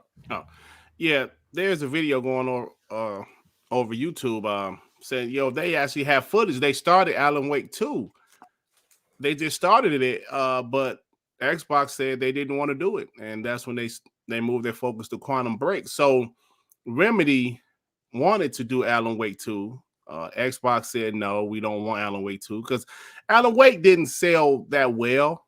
For some reason, Remedy games don't really sell well. I know, bro. I'm not sure why. That's weird, too, because they don't, for real. They look but they have quality games, but their games don't sell. I think Control did okay, but most of their games don't sell well, besides Max Payne 1 and 2. But so to see too that, trippy for people, I think. But yeah, it is a little. Even Alan Wake story, I played the game, I beat the game twice, and I'm still didn't understand some parts of the damn story. But the gameplay is always solid with them. Their gameplay is always solid. So if this is true, but I kind of read that they could be working on the Control too, Sean. So we don't know. But either way, Alan Wake 2, I would prefer Alan Wake 2. I did enjoy Control, but it was a little weird too. Some weird shit in there. Yeah. But I would prefer Alan Wake 2, but we'll see what happens. But I hope it's true. In 1 second, guys, my phone's going off. But Alan Wake 2, have you ever played the first one? I played a little bit of it. I played a little bit more of American Nightmare, even though I didn't play the first game, which is weird. Right. Kind of really? Kind of bounced around, yeah. But I'm not surprised they'd be working on this. They're working on a bunch of projects at the same time. The Crossfire, the thing with Epic. I don't know. Is the Epic game maybe the Alan Wake? You think, Dirt or Sean? That's what Sean thinks. It could be, but I literally just read that they're working on a bigger budget Control. Yeah, they could split the teams up. You never know. 300 people right now. It's possible. Yeah, that's a lot of people. Yeah, that's the biggest they've been. Oh yeah, for sure. 300 people. Yeah, I mean, I've sorry, go ahead, Dirt. No, go for it, Bill. I mean, I like Alan Wake, but I've kind of the opposite of Dirt. I like Quantum Break more, just because I beat the whole thing. So I would have to play more of Alan Wake to get a bigger feel for it. But I do like the franchise, and I'm pretty glad that they're gonna continue with it. So I'm just hoping they release a remaster of the first one at least, because it's been weird that they never released that on the consoles. They had like a PC version, but they never got around to making a remaster of the first one on like a 4K 60 version or something, because it looks kind of rough on 360. It's without like it will do, bro, because it's a 360 game. That game came out in 2009, I believe, if I'm correct. Yeah. You know what? I remember watching that E3, bro, watching the E3 conference, and it just hooked me straight away. I just loved the direction they're going with, the creepiness of the forest as well, going through pine woods, and the token as well, like he's narrating the story at the same time and what was happening at the same time. And he talked about something that happened. I think that game is incredible. I know a lot of people are talking about they want a sequel to Quantum Break. Why not both, man? The first one ended I love Quantum Break as well. The characters, what the budget went into that game. I know a lot of people talked about the mini episodes in between and 20 minutes episodes, which I didn't mind because I wanted a different experience from a game, and I think that game did its job. They're trying to fill out a lot of the backstory just in different ways, which I mean, I know it didn't work out quite the way people wanted it to, but I kind of enjoyed seeing the different perspectives and stuff like that. It just the episodes were a little too long. If they kind of shortened them out, it would have been a little bit better. But Definitely. Yeah, and I see Xbox said it needs a sequel to Quantum Break with the way the first one ended. Yeah, I think they were going for that with because Control kind of takes a lot of Quantum Break stuff, especially the protagonist. So that it seemed like that was maybe the plan, and then they kind of modified it into Control. So that might have been what they did. And then Ray says they take forever to make a game, and then when the Sony 20p got banned, it did. They do take a lot of time to make the games. They kind of fixed that with Control a little bit. So but maybe that's why Microsoft kind of stepped away from them for a while, because they were developing their new engine under their budgeting, their budget. Because if you think about it, they're making a new engine under Microsoft money, so they kind of have them to thank for that. The Northlight engine, but and plus like you said, they took a long time, so maybe that's why Microsoft backed off. They're like, we'll hold off a little bit for more development with them, but. And that's what I heard, Will. I heard that Quantum Break was helly expensive. And it just didn't sell that well. That's why Xbox backed up. Damn, IGN and their 900p coverage. I mean, I can believe it. But it's just weird though, because that's pretty much essentially like a third-person cinematic Sony style game, and it had a TV show. Yeah, so it's like it's a little puzzling. It might have been just because the brand was at such a low point that it was any game we launch, no matter how good it is, they just never. Hit its potential, maybe. So maybe that's one of the reasons. If it was on Game Pass now, I think it would have been amazing. Bro, that when I first saw the preview for that was the game I looked forward to the most. That and Titanfall. I said he froze time and he was moving the glass with his hand because time was frozen. That shit is incredible. Hey, but that's the thing though. But you're right, because even Phil Spencer said that, I believe, in the interview that he did with IGN. I believe it was last year. He said games like Rise, games like what's the damn QB? Insomniac. Sunset Overdrive. Sunset Overdrive. Yeah. Those were quality games, but at the time, like you said, Will, there was such a negative stigma surrounding Xbox. People just didn't really give their games any props, even the good ones. They just They should do a remastered collection of all Xbox games just to pump it back up. I know. Everybody play remasters. Free upgrades, cool, but remasters they buy them several times. As 2K and Take Two, they'll buy your game again and again if you call it a remaster. Let me give a shout out to MJ Hernandez. He's cracked the code. We figured out why Quantum Break doesn't sell. He goes because Crap Gamer cancelled his pre-order. That was the key. That was the key. We need that one more. We need that one more buy. We'll talk about that behind the scene. We'll talk about behind the scene. I know why you talked about what certain things you talked about, but Anonymous, are you there, bro? Yeah, I'm here. Oh, welcome back, bro. What's going on, bro? You heard the conversation. Alan Wake 2 possibly in development. Have you played it? Did you ever play the first one? Oh yeah, I love Alan Wake, the first one. I actually almost beat it until I lost my entire game. I lost the disc of the game. I didn't get a chance to finish, so I rebought it, and I was going to replay it, but it's stuck in my backlog somewhere. But yeah, I loved that game. It was very unique and it was very intriguing. So it was one of those things where it's like, oh man, I lost the disc of the game. I couldn't finish playing it.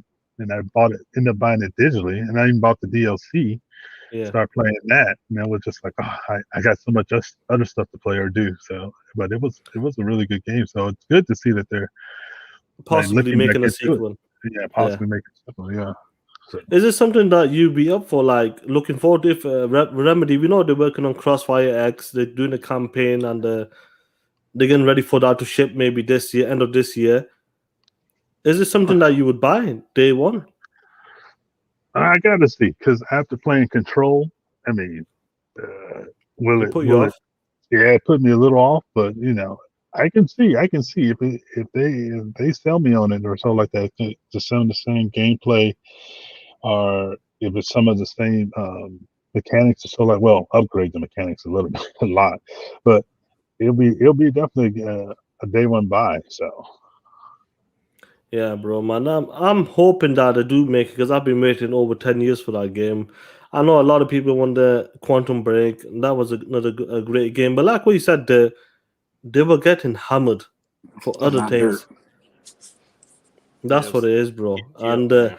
I think one of the things, I don't know if this was behind the scenes. I won't mention who mentioned this, but I don't think Phil liked Alan Wake, and that's Yeah, what.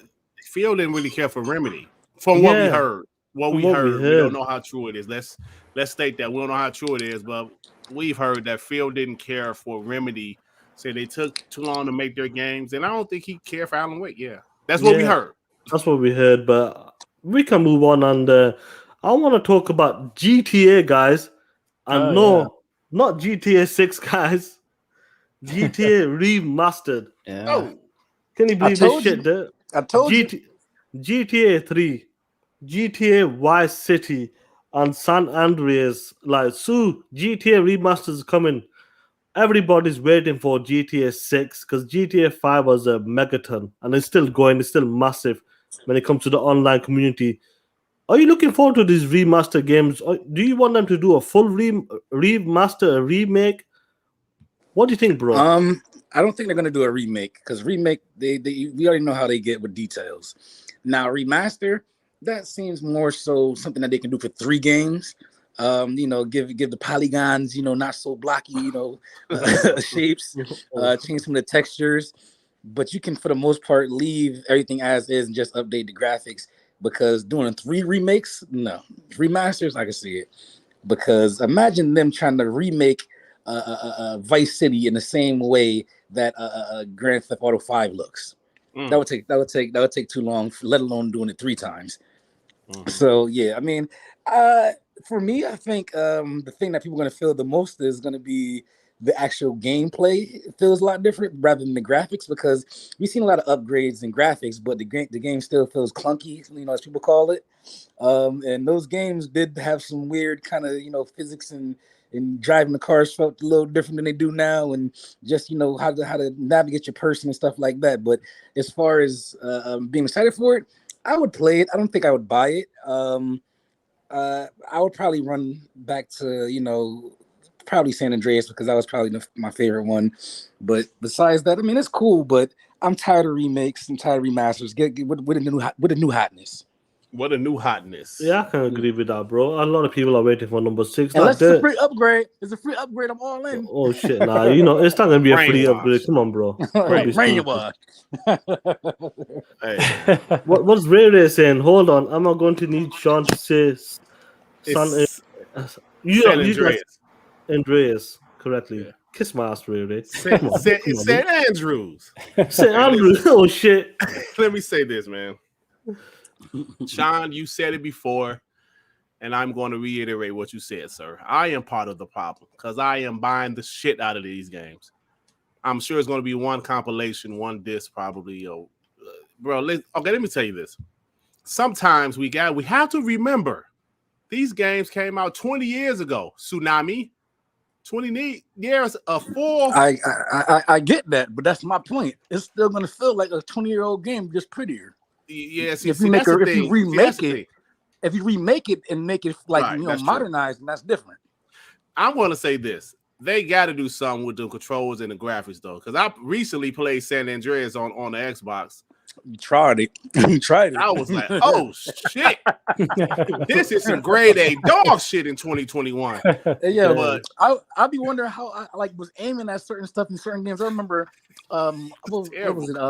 Not Splinter Cell. It was I forgot what game it was. But I was like, yo, how did I get headshots in this game? Everything is so fucking blocky. And like, Siphon Filter. I said, okay. Yeah. I said, how did I get headshots in this motherfucker? Because everything looked so blocky and like I couldn't tell the background from the characters. I was like, yo, bro, I was a beast. The shit looked amazing back then. I can't do it now.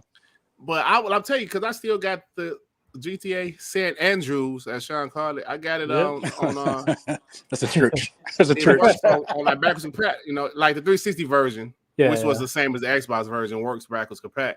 And I was like, holy shit, this looks like ass. Well, Rockstar's games and they're very iffy with the controls. Like they're just kind of they work, but they're just functional. They're everything else is like better for the game. Like the world is more or less more about the world than like the controls. I mean, the gameplay is fine, but yeah, it's like it's a story in the world. But they could definitely work on that. I mean, Red Dead is probably the best attempt, I guess. But even that's like has the input lag, which is annoying. It can be a little slow. Yeah, yeah, slow at times. Exactly. Yeah, definitely. But I'm interested because the first GTA game I've ever finished was 5, and I'm going to tell you guys why. Because the controls was like anytime in the previous PS2 GTA games you had to fly a plane or some shit, I was done. Oh yeah, because it was always trash on San Andreas. As much as I love that game, there was one mission where you had to fly some type of toy helicopter or remote helicopter, and I just couldn't do it, bro. I just fuck this game. Anytime you had to fly a plane in GTA games, I couldn't do it. So the first game I actually finished. Don't talk about helicopters. GTA. Why? Because helicopters even worse. Oh yeah, you're right. Yeah, you're right, bro. I don't think I even finished GTA 4 because of that last mission. I couldn't. I need to go back to that and finish that shit because I'm on the last mission, but I couldn't. I don't know, man. Shit was irritating. The controls was ass, but still great games. Blew me away. That's why people like. They say, "Oh, go back and play Psychonauts." I'm like, I would like to, but the game still feels like it came out 20 years ago. Yeah, it does. Yeah, but the controls are much better. Hey, yo, Sapo, I say St. Andrews because Sean wasn't sure how to pronounce it. That's the church. Yes, yes. St. Andreas, yeah. But like one thing I can say, like, look at the Mafia trilogy. Anonymous, I'll go to Anonymous with this. If he's there. Now I'll go to you there because now you played it. So when it comes to he's back. Anonymous, are you there, bro? Yeah, I'm here. So when it comes to the GTA remaster, like when it comes to Mafia trilogy, they did the first one. They made that a remake. Fire. Is it possible they could do that with like GTA 3 and made the other ones remaster? Are you looking forward to that? Yeah, I'm looking forward to it. I mean, although I didn't get to it when it was in a 360 era or so like that. So, but it is something like, okay, this is something I missed out on or so like that. So it wants to actually be a part of something I can be a part of or so like that. So, yeah, it's something I look forward to. Oh, let me jump out real quick. Hold on. And hey, so, you know what? Hold on. Just like you said, they remade the first one. Mm-hmm. Peep this.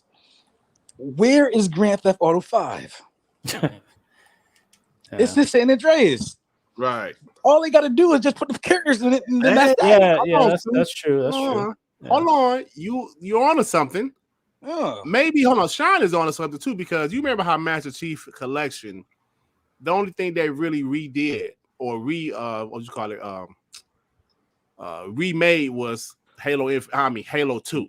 To number 2, yeah. But the other ones, they just maybe did a little resolution upgrade.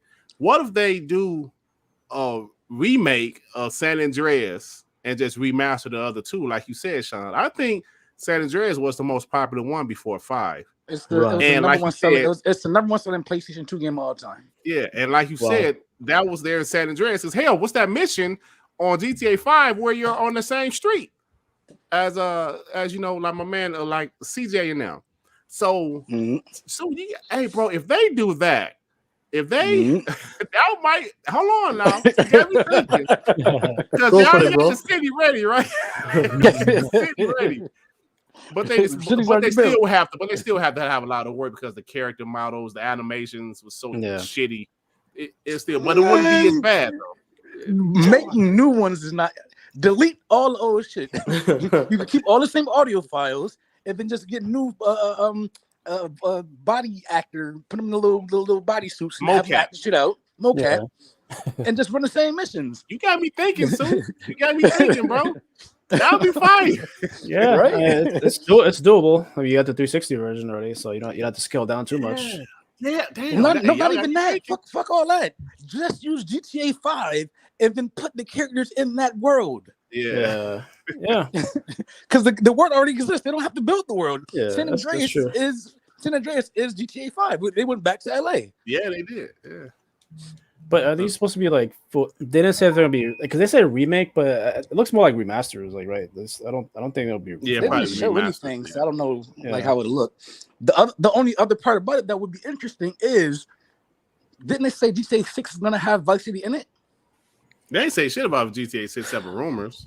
I mean, yeah, they said part of it. Well, from what I heard, they said Vice City is gonna be in it again, and they said something about South America or some kind of different part of like a drug cartel area. I don't know. That's just what I heard.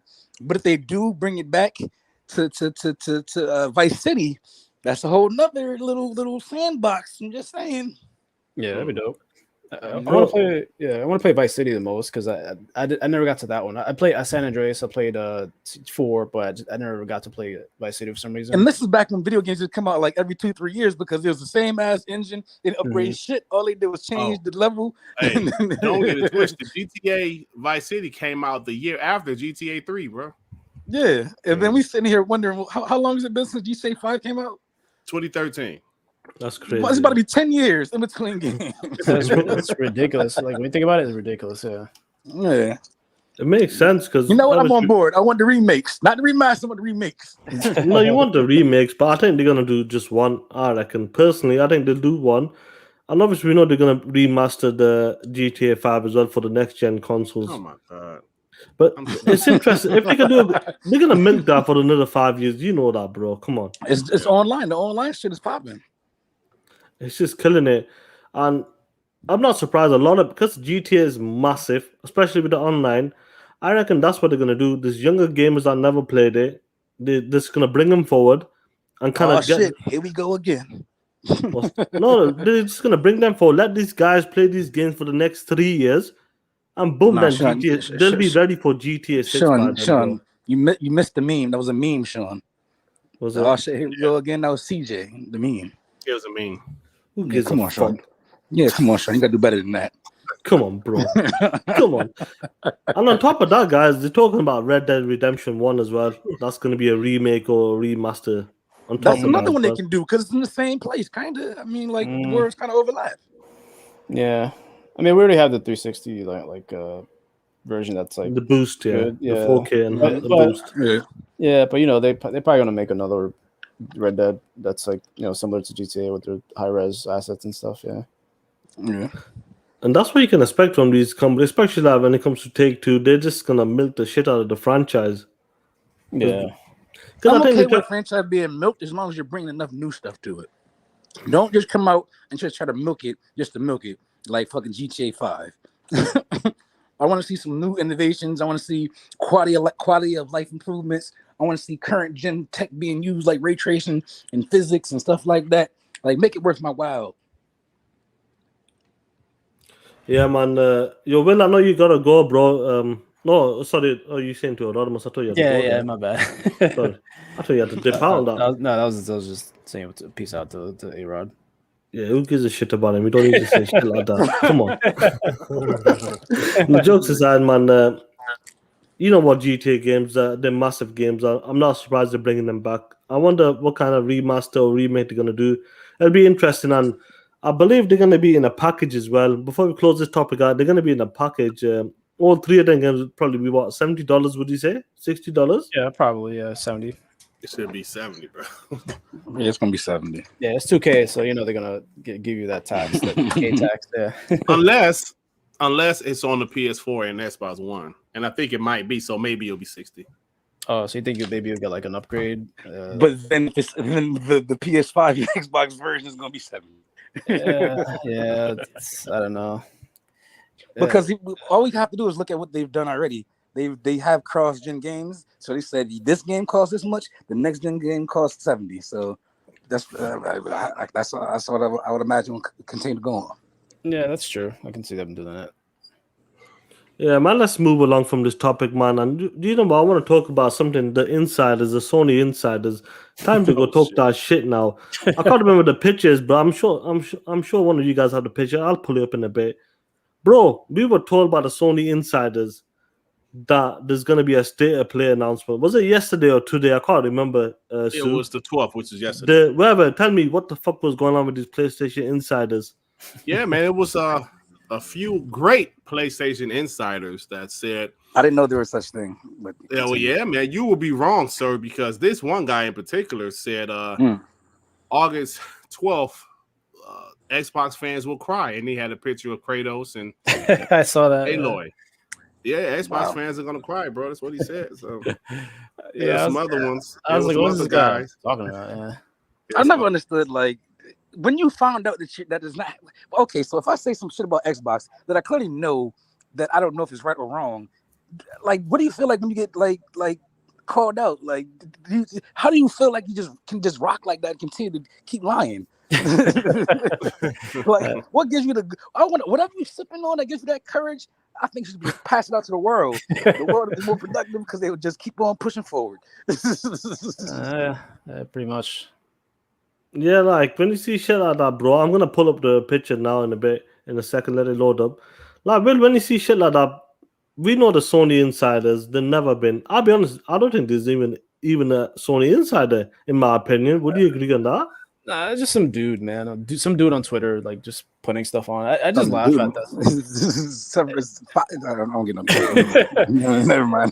Yeah, I don't know. This kind of stuff is just funny. Like, it's like it just never pans out. Like, unless you hear from like Jason Schreier or some sort of like maybe a Jeff Grubb or something. Then I'll kind of have more inclination to believe it. But otherwise, it's usually just dumb console award bait trash. Like, I don't know. It just. I mean, listen, the closest they got was Jeff Keighley when he dropped the price of the Xbox. Yeah. Look at the screen, bro. Like, do your dirt loop, guy, please. Oh shit! Look at this shit here. Hell no! I told my badass Foxy mama this morning. I said, baby, I'm gonna encounter some bullshit today. Oh hell yeah! And I have finally encountered this bullshit. Xbox fans will cry hard on the 12th of August. Bookmark this. You one jive ass. And he's so specific at that too. You one jive ass sucker. You are wrong, buddy. You need to go to church and apologize because you messed up again, my man. You one jive mother. Ooh, shut your mouth. Hell to the irony is, if anybody's gonna cry, it's the people that didn't get the news that they wanted. Exactly, bro. We gotta give a shout out to it be your own people. Hell yeah. Yeah, Ozzy, this Vulcan dude is funny as fuck. But this stupid, bro. Even Dustin from IGN, bro, he was taking a piss. He was throwing shots. He goes, he was throwing shots at their asses, right? He goes, where the fuck is this state of play news? Where is the news? Where are the insiders, bro? And these are media's taking the piss out of these guys, man. Bro. Dustin. Dustin is talking like Greg Miller was back when he was at IGN. He said, I don't give a fuck. I'm being full fanboy while working at IGN. Oh man, it's crazy too. And the funny thing is, a lot of guys in the comment sections, if you read it, oh yeah, these bots are gonna be crying. These Xbox guys they don't know what they're gonna do. But bro, these insiders, man, like I don't know what to say about these insiders. They pretend to be something, putting themselves out there, and they're always wrong. Always wrong. Bro, be who you are, man. Well, I don't understand you trying to act like you're an insider when you don't know shit. Not a damn thing. Just be who you are, man. They are. They're Kappas. The Kappas. They are being who they are. That's like, bro, I'm not about to sit up here like I'm an insider. Like I know people. Yeah, you know what? Yo, man, look, bro, I'm just telling y'all. Be prepared on Friday, the 13th of August. Y'all gonna be ready. Ain't shit happening.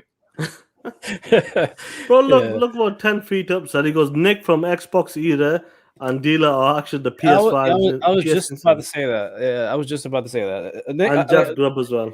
Yeah, I'm cool with Nick. Nick is a good friend of mine. Like he's more accurate with his stuff because his sources are actually better than most people. And even though they like to clown him, I don't know why, because he gets most of the shit right. But like he's like a better inside source than any other Sony people that I've seen.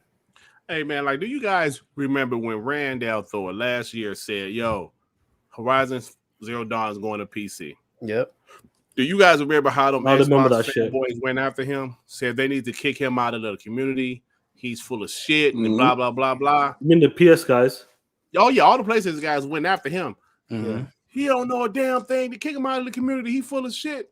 It's a damn shame Bro, he was I remember that. Listen, Rand doesn't come to the community and say shit out loud unless he knows shit.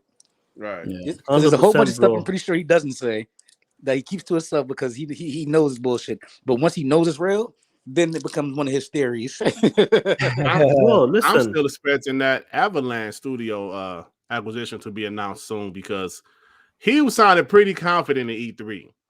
And then after the show, he said, well, maybe they're not ready to announce it yet. You know what I'm saying? Yeah, he was still confident. He was still confident.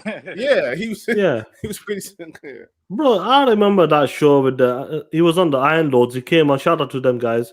He was on the Iron Lords show, and Rand came in as a guest or something, and he came out like with full confidence and saying he's heard that Horizon Zero Dawn is coming to the PC, and because even more games on top of that, and people called him out. And I remember when PlayStation put it on the service, you know, the cloud, the PS Now service that you could play cloud on PC. Right. People called him out for that. Then a couple of months later, bro, that came, Death Stranding.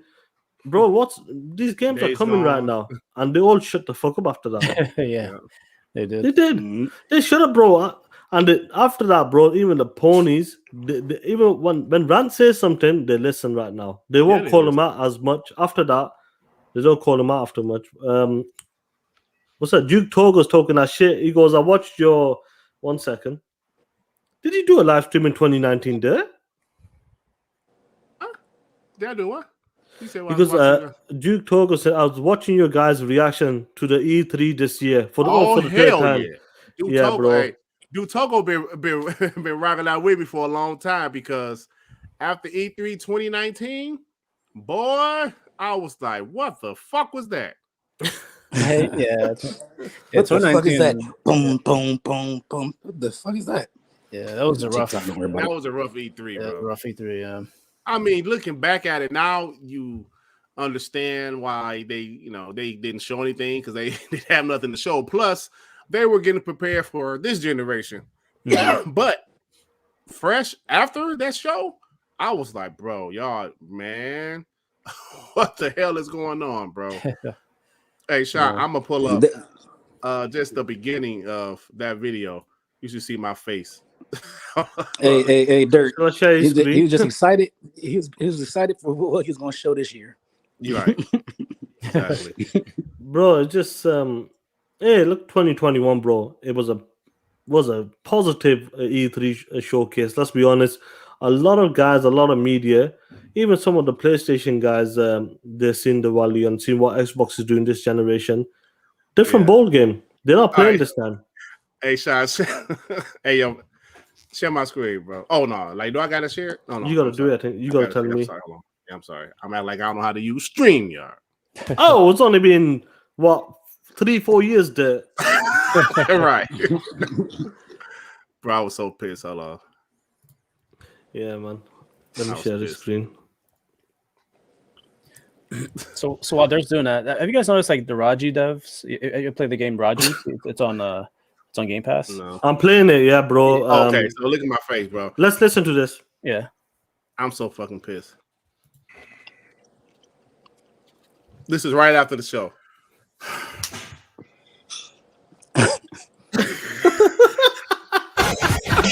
Hey, I was so pissed. That was when Dirk became Darius. Serious. Hey, I was so pissed after that show, bro. Yeah. I was maybe. Oh, I'm sorry. I was like, what the fuck? What are they doing? You know, and I just couldn't. Like, if you watch the review, I'm just like, what the fuck were they doing? But you know, the thing that pissed me off the most was about why they like didn't show Gears campaign.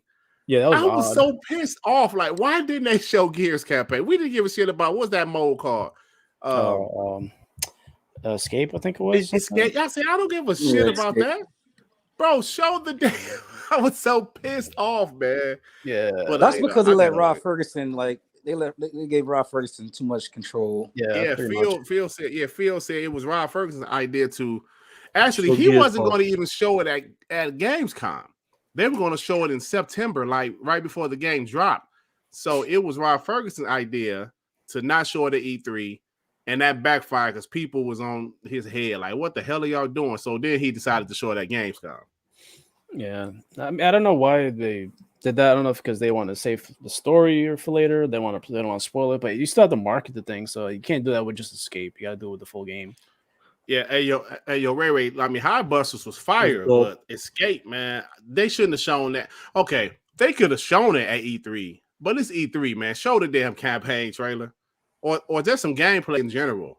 You know. Yeah. Yeah, they messed up on that. Let's be honest. They should have shown that gameplay trailer. But sometimes not everybody, like Rod Ferguson, don't get me wrong, I think he's a good, he knows how to manage the team, gets the game out, he pumps the game out, gets the job done. But not every decision is right, though. Let's be honest with you. Yeah, that's true. I feel you now. Yeah. Your R&B is like that FN Ferguson showed up with Gears Pop and High Buster multiplayer. Yeah, I don't know, man. That was a bad call, man. Yeah, that was a bad call. I think sometimes it's like with them wrestlers as well. When they show the wrestlers they're underground, maybe in their head they see it looks cool, but maybe being there is different. But watching it on screen, it doesn't come off right. Yep, it really didn't. Yeah, and Gears Pop ain't even around no more. They cut that shit off, bro. That shit off, bro. That's a shame, man. I was like, man, they could have saved that for like a cool maybe console game or something. I don't know. But, I actually enjoyed it, but like it became pay to win too much. I was like, I'm done. Yeah, I'm not playing anything on this. That's what happened with mobile games. You know what they're like. Yeah, because it was basically a clone. It was a clone of what, Clash of Clans or some shit like that. It was like a clone. Yeah, Clash of Clans. Yeah, I still played. No, Clash Royale. Clash Royale. Yeah, some shit like that. But it was a clone of it, so the game formula works. It's heavily pay to win. Yeah, we can move on, man. What's up, man? Struggling Rock. What's going on, man? What's up, everyone? TTS be savages to these soft ponies. Oh, you've been listening, bro. I know you've been listening to that shit. We'll move on to, was it Will, I'm sure you've seen this shit on Twitter, bro. Blue Box. Oh shit. Abandoned. What the fuck is going on with this? I know I seen these ponies out there. They were dancing, they were celebrating. I was seeing their pictures and we downloaded this app so we can get to see this game or a game demo or game trailer, whatever the fuck it was. And shit went left. Did you see this on Twitter, bro?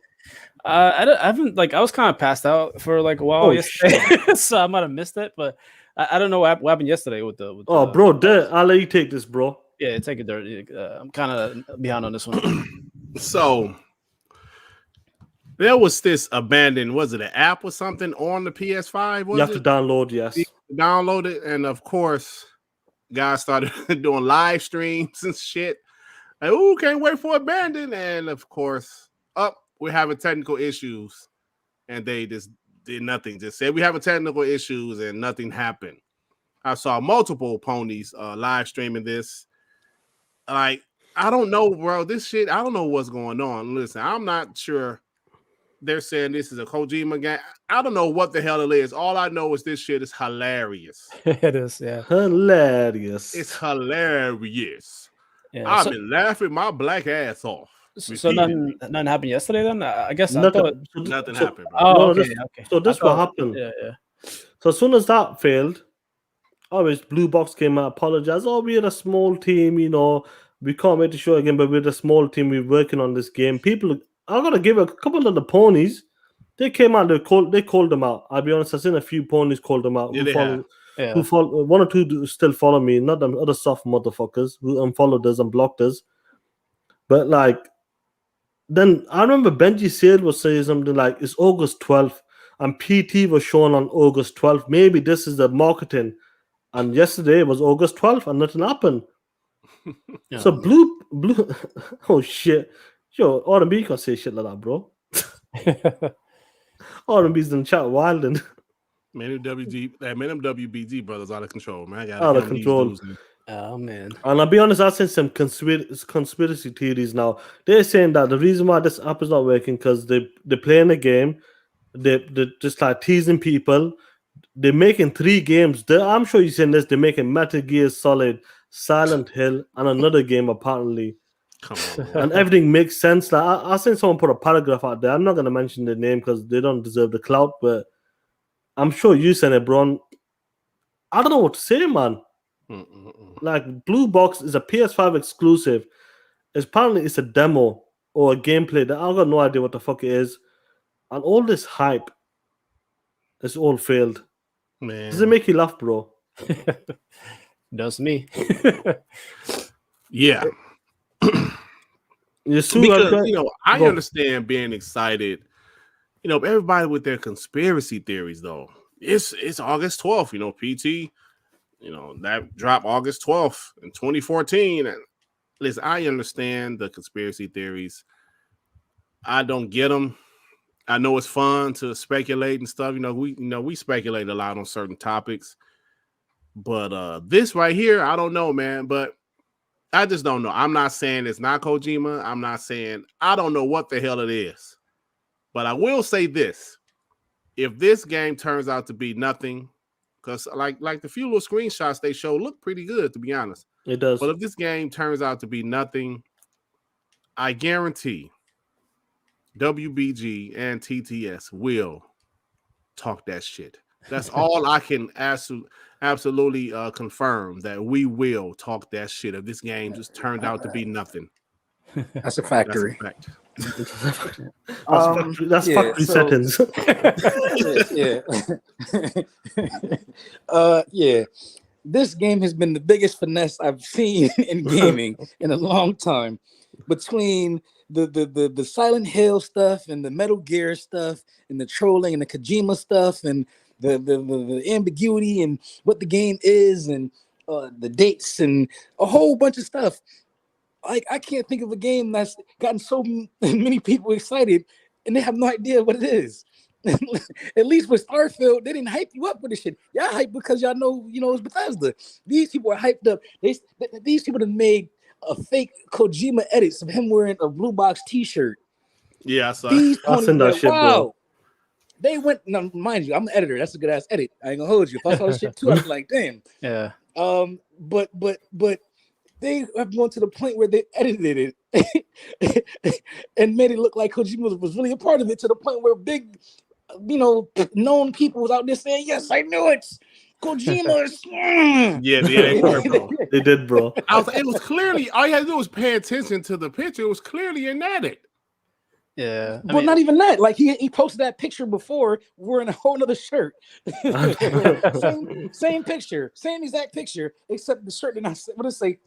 Coach, I don't know, probably had like his symbol on it, but then it said Blue Box afterwards. I'm like, yo. And then there's the other rumors of Kojima's making an Xbox game, and that's which is more likely, seeing as how he was making a Stadia game that kind of got abandoned, and possibly Xbox picked it up. And that kind of seems a little more true than this random game they don't know if it's going to be Silent Hill or Metal Gear Solid, which he's not even going to be a part of Metal Gear Solid anymore because Konami's not fucking with him. So the fact that they're just so gung-ho about all these conspiracy theories, they're not rumors anymore. These are conspiracy theories at this point because they're so fucking far-fetched that anybody believes in shit like the flat earth and shit. Like, I don't know. I'm baffled. Oh, shit. I'm baffled. It's so bad. Even Jason Schreier don't know what to make of it. Like, he's like the investigative reporter, he don't know what's going on with it. Yeah. Yeah, it's wild, bro, man. To see all these conspiracy theories, fake pictures, bro. Like what they said, bro. People were people were doing live stream for the launch of this event, bro. Abandoned. That was bad. That's and bad. the motherfuckers got abandoned. Bro, and then they came out. But I'm telling you, some Sony guys came out and talked that shit. Yeah, they called them out, But to see the hype and just to see if look, we're not saying that the game is not real. I believe the game is real. But all that hype surrounding and people trying to link Kojima with it, with one of the guys who said in the chat, just missed his name. There's a sign where it says PT on top of Kojima's head. He took a picture. People said this is real, this is legit. And to see all that kind of fail and not kind of come out the way they wanted to come out, It's hilarious, straight up. And here's the other part. I could swear that Kojima is a quote unquote, in his own words, a small indie dev. Well, who's funding this? Who's funding this project? Hey, hold on. You made a good. That's a good point right there, because Konami, they ain't doing shit right now. No, that's a good point. But the thing is, that's why I said we get into these conspiracy theories when we talking about Dog Man and fucking aliens and shit. Like you're putting a whole bunch of random shit together because y'all want to believe so bad. Hey man, but like you guys said, I don't know who said. I don't know if it was Sue, but if you think about it, I understand doing a live stream about something you're really like, they have a track record, like, Sony Santa Monica, they about to show some Gorilla, Naughty Dog, but who in the fuck is Blue Box, right? Yeah, and this game, you guys are doing live streams over this game. I mean, I'm not the one to judge. Some blue balls. But I'm not the one to judge. But at the same time, what, bro? It's because it's a PS5 exclusive. The hype around it, bro. Obviously, they're talking about they're gonna be dropping 3 games. Someone's saying they're gonna drop 3 games. Like Blue Box is Blue Point making Metal Gear Solid remake, then Silent Hill, and then a new game after that. That's what they've been doing, bro. I just let me see what's this guy. What's the Bane saying in the chat? 1 second.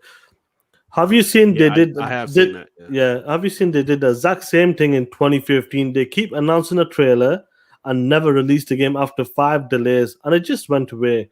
These guys are grifters that tricked Sony. Shit. Yeah, I saw that little thing that like has the track record. But this one's gonna be a little different, bro. This one has a lot of eyes on it. Those other games didn't he have to apologize for like acting like it was like Kojima and he's like, yes, this is not this, it is not that.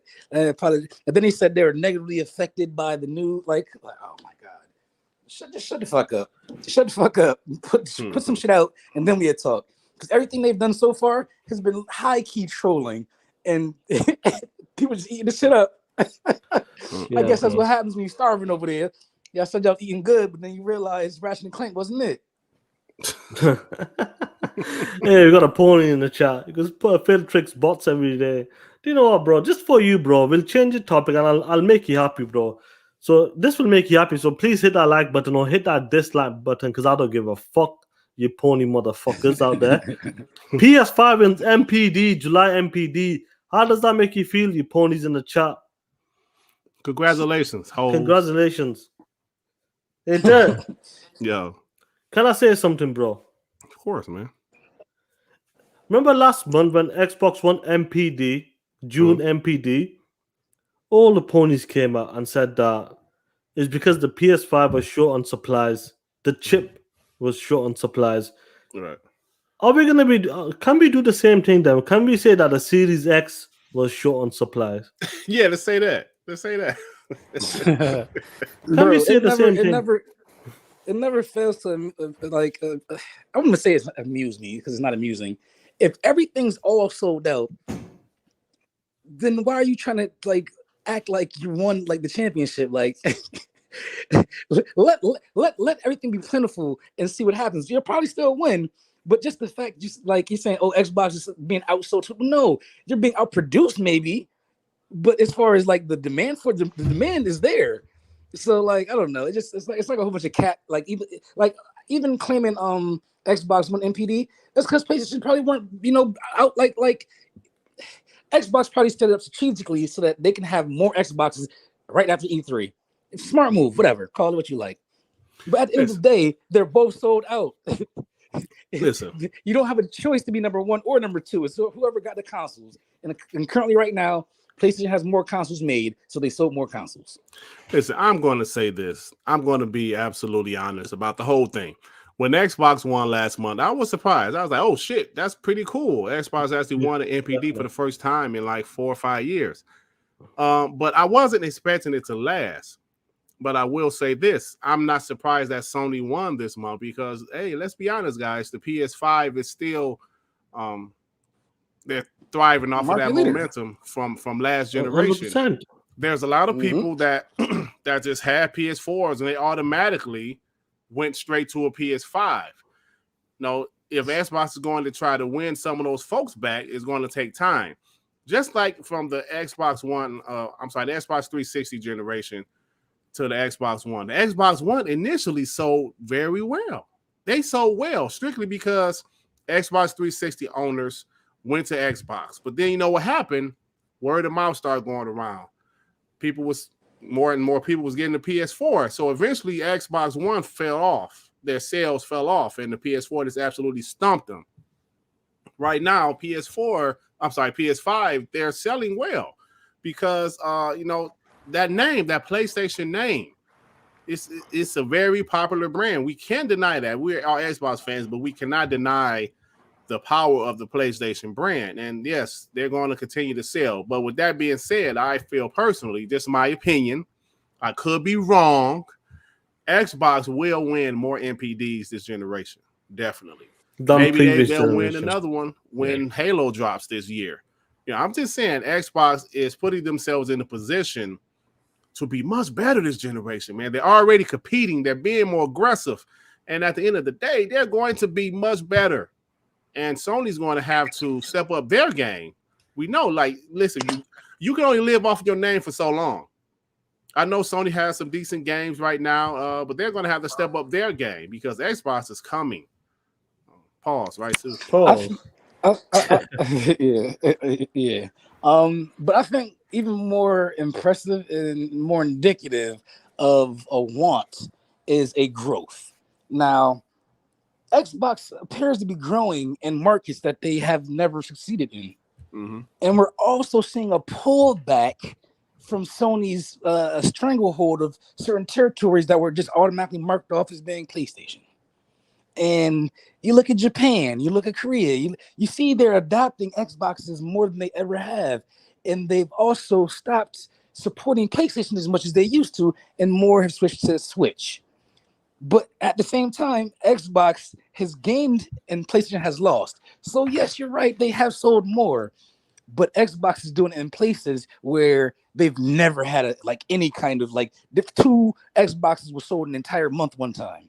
That's crazy. In Japan. In Japan. Now they're selling thousands, which still is still a little bit, but just the fact that people are a little more I saw a post from an Asian guy. He was talking about he got a Series S.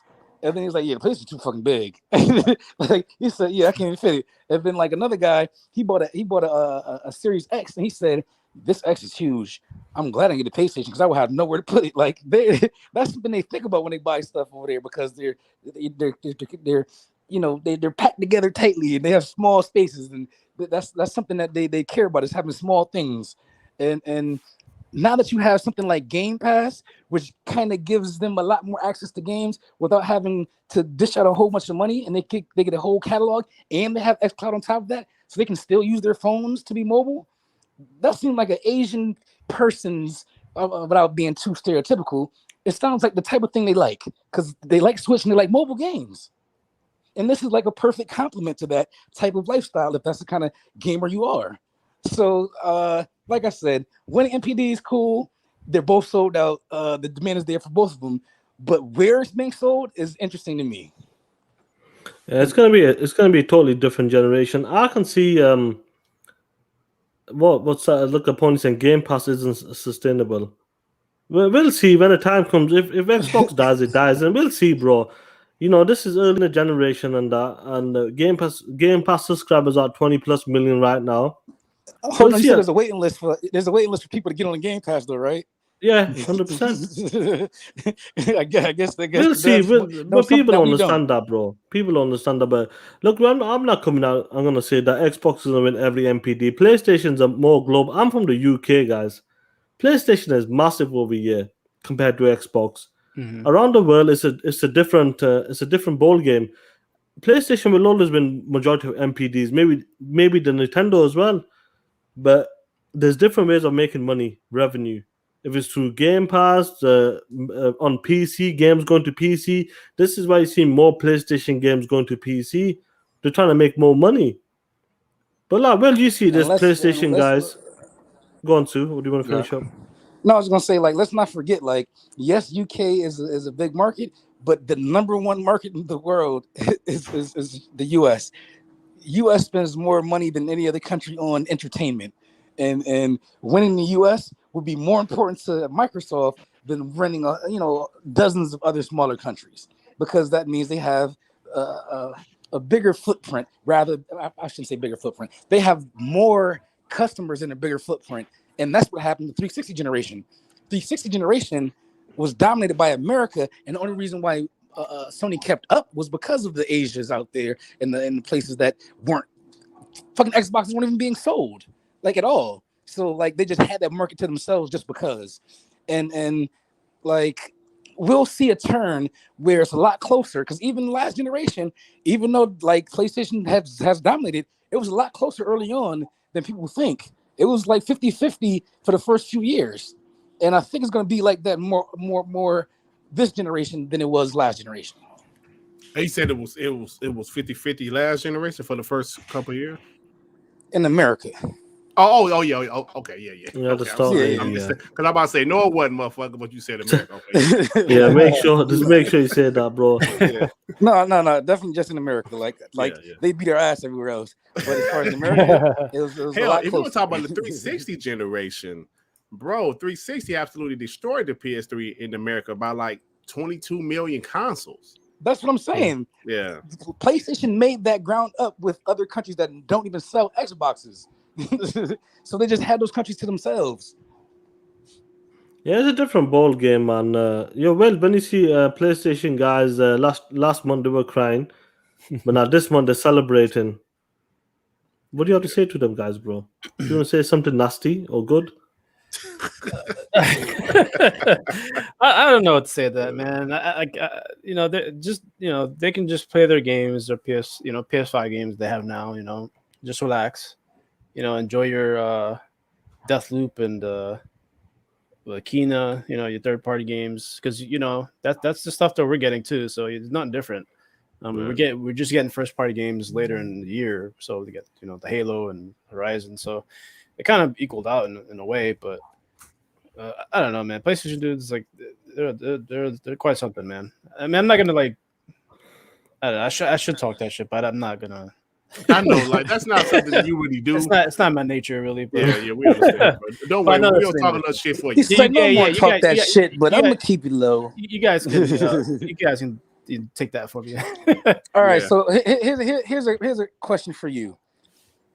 Xbox didn't really have many, exclusives, the first half of the year, right? Mm-hmm. And now it's been turned on its head. It seems that PlayStation won't have that many exclusives, this year, second half. Who would you rather be? The person that started out with no games, or the person that led with games and currently has nothing to look forward to? I think they're one and the same. I mean, no, the answer is Xbox, because Game Pass held me over until the first parties came. Oh shit! Okay, bro, I'm sorry. Yeah. I feel you. Outriders, MLB The Show, The Medium, all of we held over by Game Pass, and now we got the bangers coming, and now it's just gonna be glorious. Let me get. You're right, bro. Yeah, it's right. That's a good point. Let me get struggling rock. You go, Sean. Do you think they should market the reward system? Because I mentioned it to my mate, and he's got a Series S instead. We play more games and we get paid more free games for the service. One of the things that struggling rock is Microsoft Rewards isn't everywhere. It's not available for certain countries, and I think that's why they don't want to market it as much. But bro, like Sue, we use that shit, bro. Noah, listen, I remember I went to, because they have that gear store, right? But if you go to it, it's not directly connected to like Microsoft and Xbox. So it's like I want to use my rewards points to buy some shit. I said, can I buy a gift card? Can I use my Microsoft rewards points to buy some shit on the store? I went to the store today and it said, oh, you can buy a discounted gift card to the Xbox Gear Shop. Man, I'm about to be out here with all kind of Xbox necklaces and rings. I'm gonna have all kind of fitteds and t-shirts. Xbox draws. Yeah, straight like that. Mugs, cups. I'm gonna have a Marcus Phoenix statue in the back. Listen, listen. I have so much Microsoft Rewards points. I got 3 accounts and I farm. Either way, I normally just have hundreds of points just stacked up. I bought the Series X off my points. I never have to pay for Game Pass ever because I have so many points. Like if I bought 3 months, I think it's like $35 for 3 months. That's 3,500 points. I get that. I have that on deck all the time. I never have to pay for games. Yeah. So like when I come to this Microsoft Reward stuff, bro, it's a whole culture. I'm in the subreddit, everything. We are Microsoft Rewards hunters. We give each other the answers to quizzes. We give each other the emails that give us 3 points here and there. We do all that shit. Yeah, Reddit is a place where you go for the specific thing you love, and they got that. Yeah, it's the best reward system I've seen so far because you get pretty much rewards for everything, for playing games, buying games, quests, asking questions, get quests. This is the cycle. I have rewards points, right? Say Madden comes out, they say, "Hey, buy Madden, you get 6,000 points back." So what do? I redeem my rewards points at a discount. Buy Madden, get paid for buying Madden, and I get rewarded for buying Madden pre-order for $6 also. So basically, I've paid half price at this point. Yeah, it's like it's crazy. That's the way you do it, bro, man. It makes a big difference. What's going on, Mike Larry? What's going on, bro? My man, you can buy what you like. You don't have to buy like Microsoft ecosystem stuff. You want to buy Amazon gift card, buy Amazon gift card. If you want to YOLO the shit like Sean, go ahead and do the what do you spend all your money on? The drawings, what are they called? Like adult content. You put in. No. Sean, he like to put in like little raffles. He like to go for the raffles. Oh, I'll stop doing that. Well, I did it once, just once because of the custom Series X for the Psychonauts. I spent 5,000 points on that, but I'm not bothered, bro. Yeah, I know what you guys are talking about. Yeah, that's a waste of points, man. That's a waste. But I just did it because I don't give a fuck. That was back in the day when the program wasn't like that great the way it is now. And do you know what, Sue? It had a 77-inch OLED involved, so that's what I put it down for. But I don't do that anymore. I used to do that a lot. I actually didn't win a raffle because I thought it was bullshit. I actually won 3 things on that EA Play, on the EA Play, whatever it's called, that show they had. They said, if you do the Dead Space code, all you have to go to the site and say what you want. So I could do everything I wanted.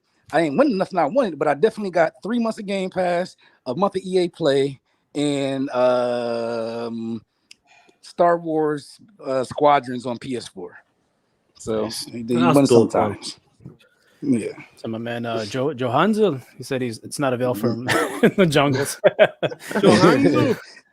Yeah, we tell him use a fucking VPN.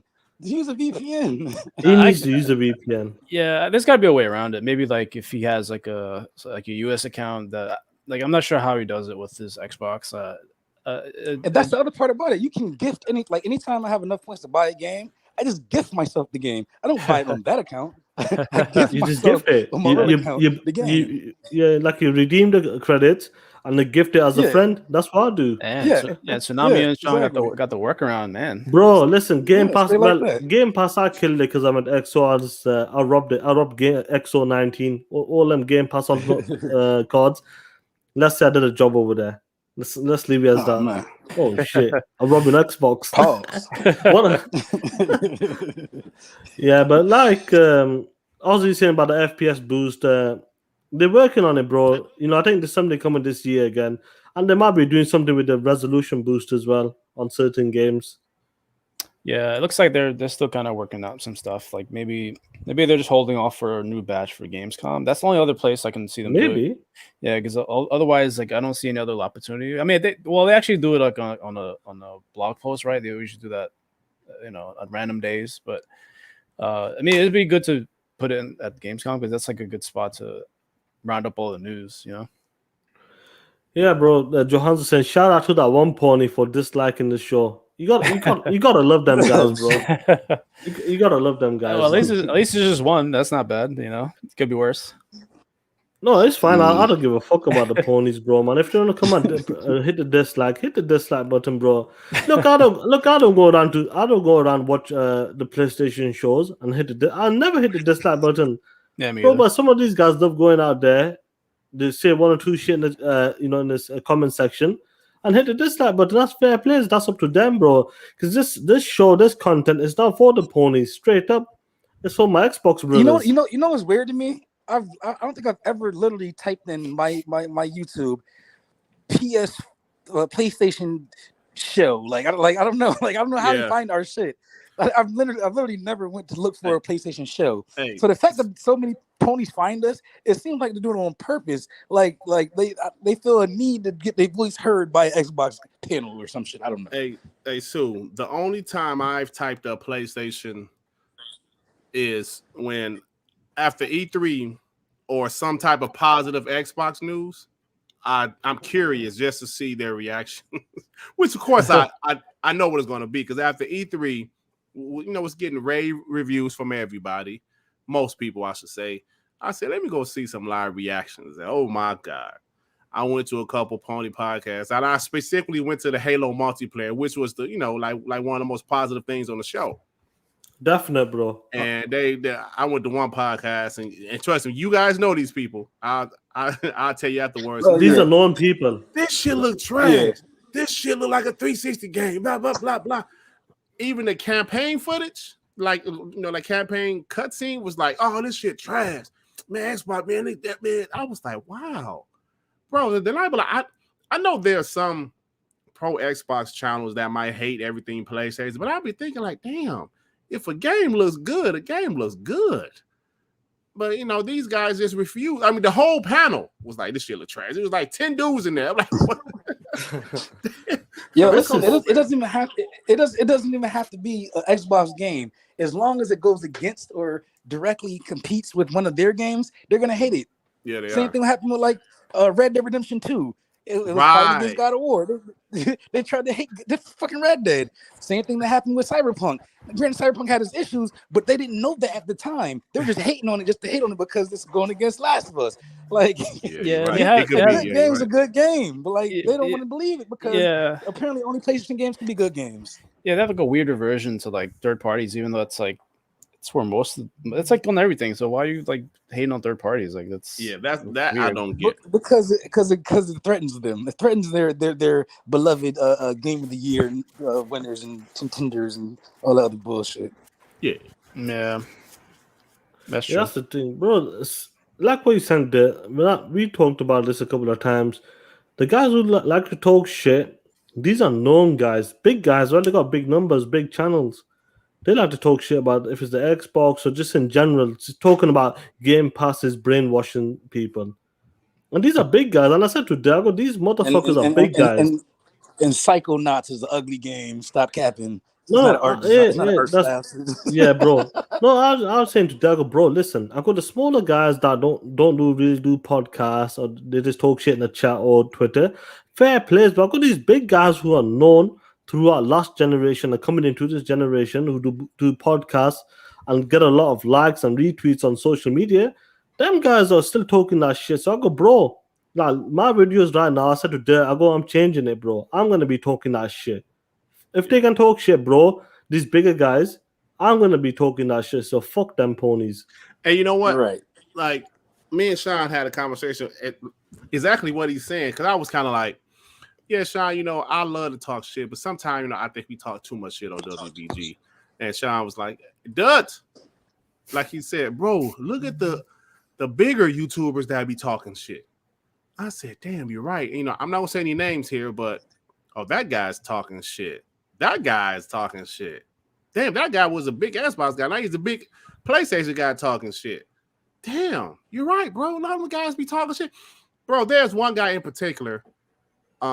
He doesn't really do YouTube anymore, but he was I think he had 6 figures subs on YouTube or close to it. And early last generation, he was more positive by Xbox. But it's like he switched, and every tweet he goes out of his way to talk shit about Xbox. I know you guys know who I'm talking about. Mm-hmm. He goes out of his way to talk about Xbox, and like, wow. He's a bigger YouTuber. He got a lot of followers on Twitter, and he talks shit. So I say, so Sean was right. Don't worry about these smaller guys. You know, it's all fair game, but these bigger YouTubers still talk shit. I said, Interesting. Yeah, it is. And like Ray got his name right, like the guy at the end, the last guy, I was just talking about. Yeah, I was like, wow. No, but that's what it is, bro, man. I said just fuck it. I said these guys talking that shit, man. There's other guys who, like Ray missed as well, but especially like the last guy as well, bro. Don't forget about the muscle bound guy. Oh, he blocked, bro. He blocked me. Oh, really? Wow. Bro, there's so motherfuckers. Let me say this right quick, guys. See, some of these guys. It sounds like he's a little salty. Oh shit! But some of these guys, some of these flip floppers, when they was on the Xbox side, with the exception of crap, when they was on the Xbox side, they didn't bash PlayStation like that. Like you said, the muscle bound guy, the dragon guy, they didn't bash Xbox when they. PlayStation when they was on Team Xbox. Then all of a sudden, when they flip, they become Xbox haters, Xbox bashers. I'm like, wow, why? Wow. Yeah, the villain backstory. Do you know what? Like, I know Willie don't like to talk shit, but like, I'm glad they flip flopped. I'm glad they're talking that shit because guys who looking for that positive pro Xbox and us guys like to talk shit, bro. Take respect to the guys in the chat who comes here. Look, I got over 40 people on in the afternoon, bro. I know it's morning. It's afternoon for you guys as well right now. Bro, I got over 40 plus people I had in here. Dirk gets over 200 plus. Bro, shout out to you guys who come and this is give us an opportunity to do our own show, our own content. And guys like you guys coming and supporting us, respect to you guys. And I'm glad it's their loss, bro. They did the flip flop, bro. Regardless if the channel is dying or they're doing their own shit, they gave us like a better opportunity to make our own channel and more people will come to us. And you guys in the chat, respect to you guys, man. Oh yeah, definitely. Hey, they moved up the block because the property value was low. We bought it. We bought it cheap. We bought to bring this bitch back. We want to bring this bitch back up. I like that because the property value was low, but that's a good one. I like that one. That's a good one. Buy low. What is it? Buy low. Gentrification. Sell high. Gentrification. Oh, that's funny. Look, Victor Allenstein, what's going on, bro? I'm glad you made it. Look, they were never real. Just saying it for the YouTube fame, and it backfired on them. And you know what? 100% you're right, bro. And Ray said the same shit as well, bro. Bro. Yeah, because like a lot of those guys, they still main Xbox. Their main console still Xbox. But the thing though, man, like as a YouTuber whose channel is growing slowly, but it's growing, man, why am I doing this? Like, I don't do this for money. I have a job. Excuse me. I do it for the passion because I love video games, and in particular, I love Xbox. And I know I say this a lot on my videos and on WBG, but I will never forget last generation and how that shit went. I will never forget that. Being bashed strictly because you say you like Xbox. Doing called racial slurs. Yeah, anything. See, doing any bro, I will always give credit to BGST, right? Even though most of those guys flipped except for Tim Dog and Showstopper. I will always give credit to those guys because there was nobody else positive except for them guys. I would give Z and those guys full credit for that because when I was looking for positive Xbox content, I couldn't find shit until I found Next Gen. When I found him, excuse me, when I found him, then of course he started BGST, then Crap came, then Mooch and Tim Dog. That show was that show.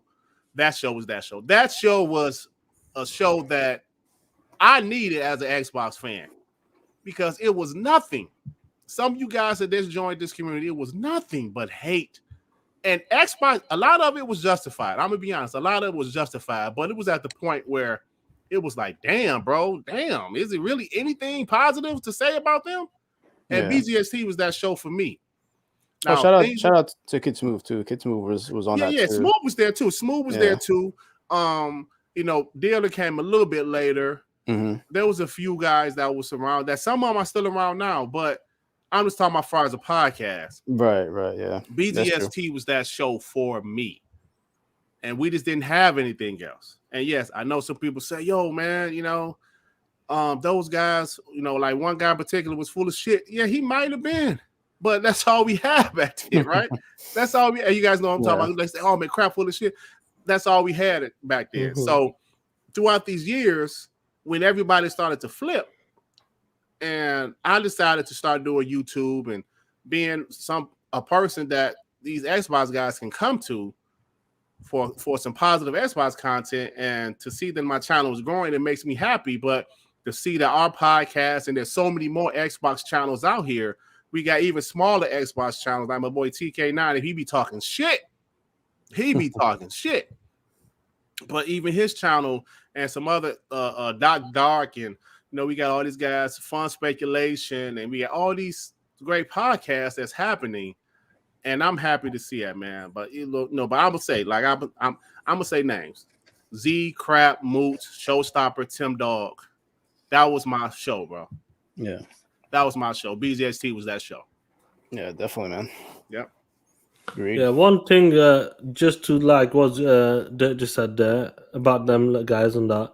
One thing you don't need to worry about: we will never flip flop. No. Just remember that we will never flip flop. We won't dog shit on certain games if it's on another platform for the sake of it, because our preferred platform doesn't have that game. Yeah, straight up. Just remember that, guys. And do my respect to you guys as well, who comes in, who watches our videos, talking that shit in the comment section on WEG and TTS. Mm-hmm. Just shout out to you guys, man. Respect, man. Yeah, that's what I gotta say, man. Yeah, shout out. Good to see Sean, build a little following here, which is awesome. And good to see good people on here on the show and on the chat, which is awesome. Yeah, awesome. Hey, like Sakata said, New Legal. That's another guy I forgot to mention on top of my head. Like New Legal, we got, even back in the day, like Ray said, K Mega came on later. Yeah, K Mega was a guy that was positive by Xbox later on, but he was later on. I'm talking about at the initial 2014 area. Yeah, the first start of Gen 14, and bro, I'm telling you, man, it just was ridiculous. You shouldn't like Xbox. What's crazy is I didn't know Xbox was dog shit because I didn't pay attention to YouTube and Twitter. I just was like, okay, Xbox is not winning this generation like they did last generation, and I was perfectly fine. I had to be told that Xbox is dog shit. Yeah. Like, what are you talking about? I'm fine. Yeah. I play my PlayStation exclusives over there. I play my Xbox stuff in my multi-platform over here. Like, this is one of my first tweets that got attention.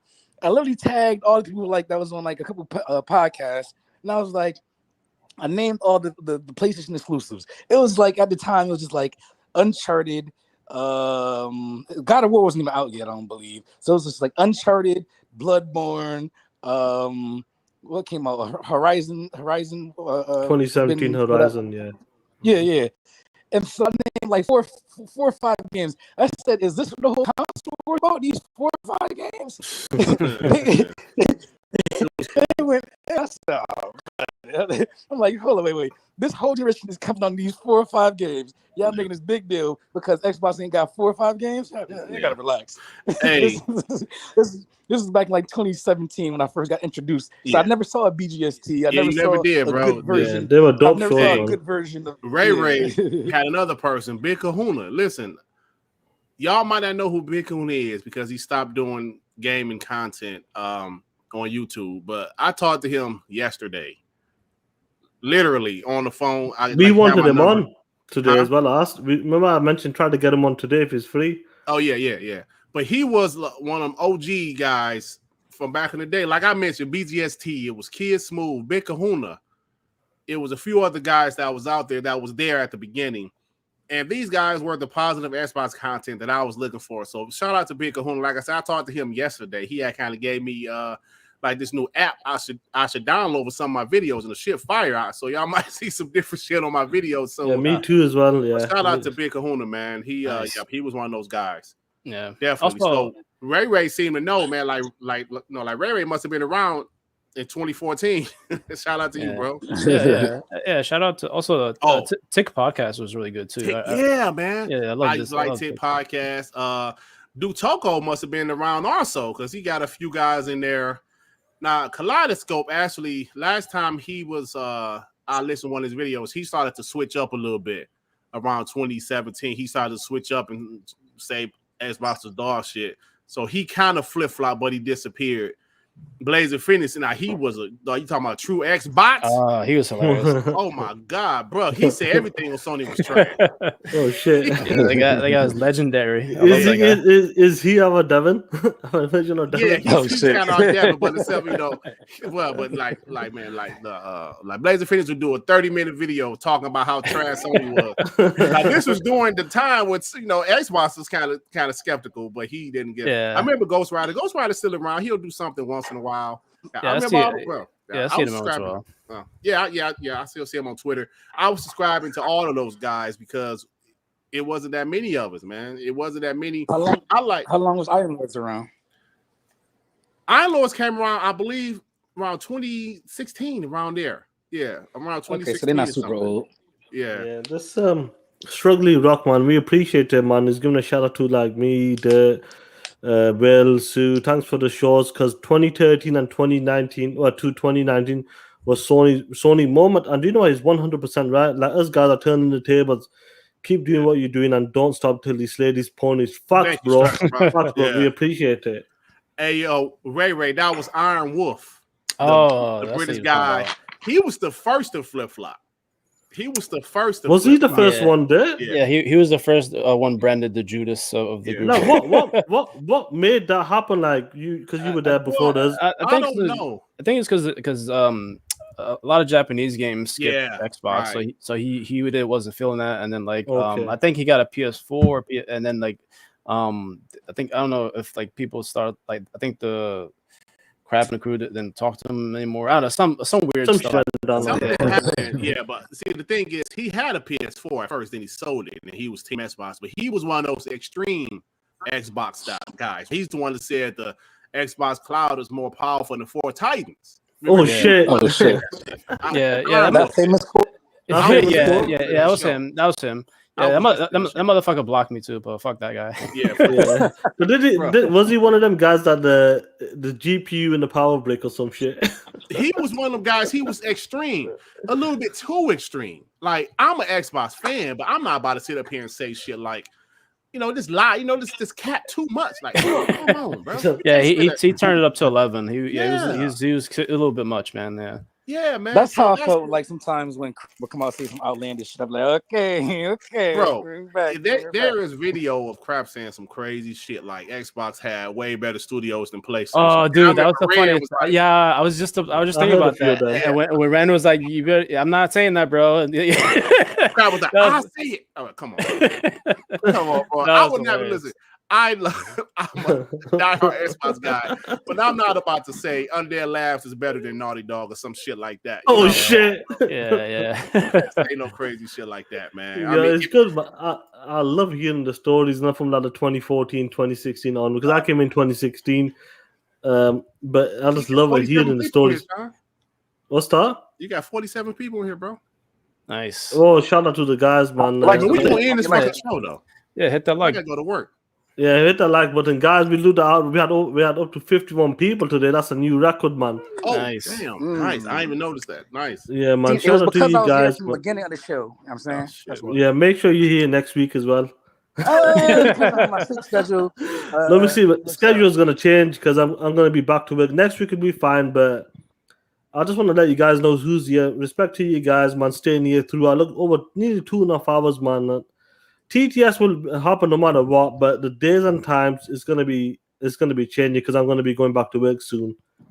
So please hit that like button. So Will, we do the outros, man. So Will, what's going on, bro, with you? Yeah, man. Thanks for having me. Appreciate it. A great show. Great chat as well. You can find me on Twitter at Shoulder Winter on Twitter, and that's pretty much it. I just been gaming on the Game Pass stuff. You changed your name? No, it should be the same. It's backwards because I had to. Oh, okay. It was taken already, so I was like, let me just kind of try to be a little clever here, but yeah, Shoulder Winter on Twitter, and I'll pop up here at TTS or Dirt Show, whatever when they want to have me. So I'm glad to be part of you guys. So great show though. Yeah, I'm glad you come on. You know you're welcome anytime. Like what Duke Togo just said, he goes, he really liked GKB, She-Wolf, Oh Magic yeah, Mike, Bro, Lady Foxfire. They used to be on Novice with the Mooch and these guys. yeah. Those bro. are good dudes. Yeah. They're good Duke people. Yeah. This is his Togo own. was around. If you remember all those people names, Yeah, he's I around. remember them names. Yeah, I remember. Foxfire, she actually showed up. Like she showed up on WBG in the chat sometime. Man. She did, yeah, about Yeah, a she's week still- or two ago. Yeah, she's still Yep. around. She's Yep. a good person. I like her. Yeah. Yeah, man. Like I remember them names as well. They used to be part of the show, and then they were kind of doing their own stuff. But Mhm. sometimes you disappear, bro. It doesn't work. Life comes in. It takes over Yeah. sometimes. Oh yeah, bro. I totally understand it. True that. Yeah, man. Yo, Sue, what's going on with you, bro? Before I hopped on the podcast, I was playing some Hades, so I'll probably hop back on that. Yeah, I normally don't like roguelike games. I was telling the guys before the show. I normally don't like roguelites, but it was hitting different. I was like, okay, this is more like it doesn't feel like when you die like you're robbed of everything. It says you died here. Here's something else. Go back at it. Oh, you died again here. This God gave you this weapon to come to whatever the fucking place they outside of Hades is called. But it's cool. Like it feels like it's almost rewarding to die because they power you back the fuck up. And I was kind of feeling it. So another Game Pass day one. Xbox. It's day one for Xbox. Game that's highly rated. It was up for Game of the Year. So talk that shit. Talk about Game Fighter now, okay? Because Facts, bro. It's becoming a mute point. Like you can't have all these games come out and all of them trash. Like no, I don't care who you are as a gamer. You're gonna find something that you identify with and love, regardless. So stop the cat and that's it. Play the games, bro. Look, what Bane just said in the chat. I remember this was big for you. I remember listening to these guys as well on Sundays. Used to love Sundays with Mooch and crap, but now I can't start either of them. Bro, if you used to listen back then, you would have heard my black ass on it every Sunday. Was it Diggity Diggity? Yeah, Mooch just called me Diggity Diggity. Listen, man. Listen, like I would never. He said when your idols become your rivals. Oh man! I actually talked to crap in the DM a couple days ago, man. I don't hate none of these guys. No, you don't hate them. I said rival. Yeah. I didn't say arch enemy. They're even my rivals, man. I just don't get it. But let me say this: I appreciate some of the folks that was around back then that remember, like Ray and Duke Togo saying names from back then, Victor saying some things. That was some real shit, man. And when I decided to start doing content, I was small channel, still a small channel, but it was just, I needed to hear some positive Xbox shit. As a guy who's passionate about video games, found YouTube, found Next Gen, found BGST, and man, it was so much hate. I just couldn't believe it. Like, damn, man, nobody like this shit. Like Sue said, he didn't know about it, but I did. And it was hate, bro. I was like, this is 360. What happened, man? What happened? So shout out to all those guys. I know a lot of them flip-flops, some of them not around anymore, but we got a whole new breed of Xbox guys. Yeah. A whole new breed. And I hope that I'm sorry. I hope that WBG and TTS 40 and slit. their Griggity channel, we can be that channel that pro Xbox guys come to check out, and we can keep on doing our thing, man. So we appreciate everybody. Hey, Dirt. Yo. Hey, don't worry about it, bitch. I know somebody like you. There you go. Hey, always remember, if any of you guys ever want to start your own channel, always remember you can't please everybody, fam. 100%. You can't please everybody. You do what you do best. Yep. Like what works for you. You can't be like everybody. You can't be like, you can't do the quality. If you can't do the same content as everybody. You look at my content, like my videos or Dirt's videos, bro. My videos are wild. Hell, you ain't that shit wild as hell.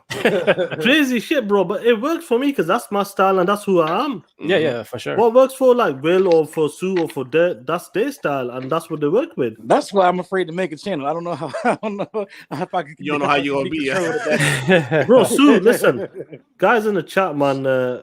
Watch my last video after this show. You guys think I'm fucking crazy or something? Watch that shit, man. Sean crazy, man. He is crazy. That's some crazy shit. But talking about WBG, brother, the host of WBG, all the way from America, Detroit, Michigan.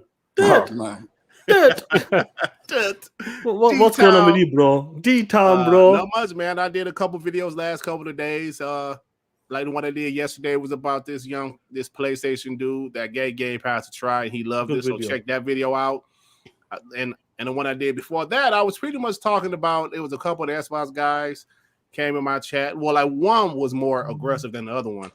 They was like, "Dirt, I don't like how you always talking shit about PlayStation guys. I don't like this and blah blah blah." So that's when I said, "Are they verified Xbox or they just casual?" Well, the one guy he's definitely an Xbox guy because I seen him in other Xbox podcasts. But like Sean said, man, you can't. We all have our own style. There's some guys that want to be PG, be more professional, and they're trying to be journalists, and I understand that. That's their thing, man. That's how they do. Me personally, I know myself. I'm not saying I wouldn't interview a Phil Spencer or some shit like that, but that's not really my focus. Yeah, but that's not really my focus either. Like I was saying to Sue before the show, how I see some guys say, "Yo, there's no console war bullshit over here on my channel, blah, blah, blah." Well, there is console war shit on my channel. And if you like to listen to that, come on and listen to it. Now, I do think we get carried away sometime, but for the most part, we're just having a little fun talking shit, man. And we're pro Xbox over here. So one more thing before I go, Sean, but I do hate to see people get mad because we're talking shit. But like Sean said, they don't say nothing to the bigger YouTubers that be talking shit. So these guys are bigger than us as well. Yeah. If my channel is not for you, I understand. But like Sue said several times already, what'd you say from Friday after next, Sue? Don't you worry about it, bitch. I know somebody like it. I know somebody that like it. So thanks, Sean, bro. No, appreciate you guys coming on the panel and everybody in the chat. And you know what? My final thoughts, you motherfucking ponies, walk down that street corner, twerk your motherfucking ass, then put your hands out and sell your bitch ass for those $70 game, you soft motherfuckers. Just remember that. Pussies. You know what? Hey, you went all in. Oh, he said, listen to his video yesterday. Listen to that video. Everybody, please listen to my video, my last video, and listen to Dirt's as well. If you want to chill out, good video. And then if you want some gangster shit, listen to my shit. Straight up. Hey, Sean ain't lying, man. My video yesterday was nice and mellow, talking about Xbox and Game Pass, and Sean is straight up hardcore. You motherfucker. He said, first off, fuck your bitch in the click you claim. Yeah, pretty much. That's what he said. Shout out to you guys, man. Everybody on the panel, all you guys, got over 51 people here, bro. That's incredible, man. You're growing, bro. Awesome. Obviously, everybody who's subscribing to our channel as well. Respect to you guys. We will keep doing that work, and we'll keep talking that shit, guys. So take care. We'll catch you in the next one. Nice. Peace. Peace.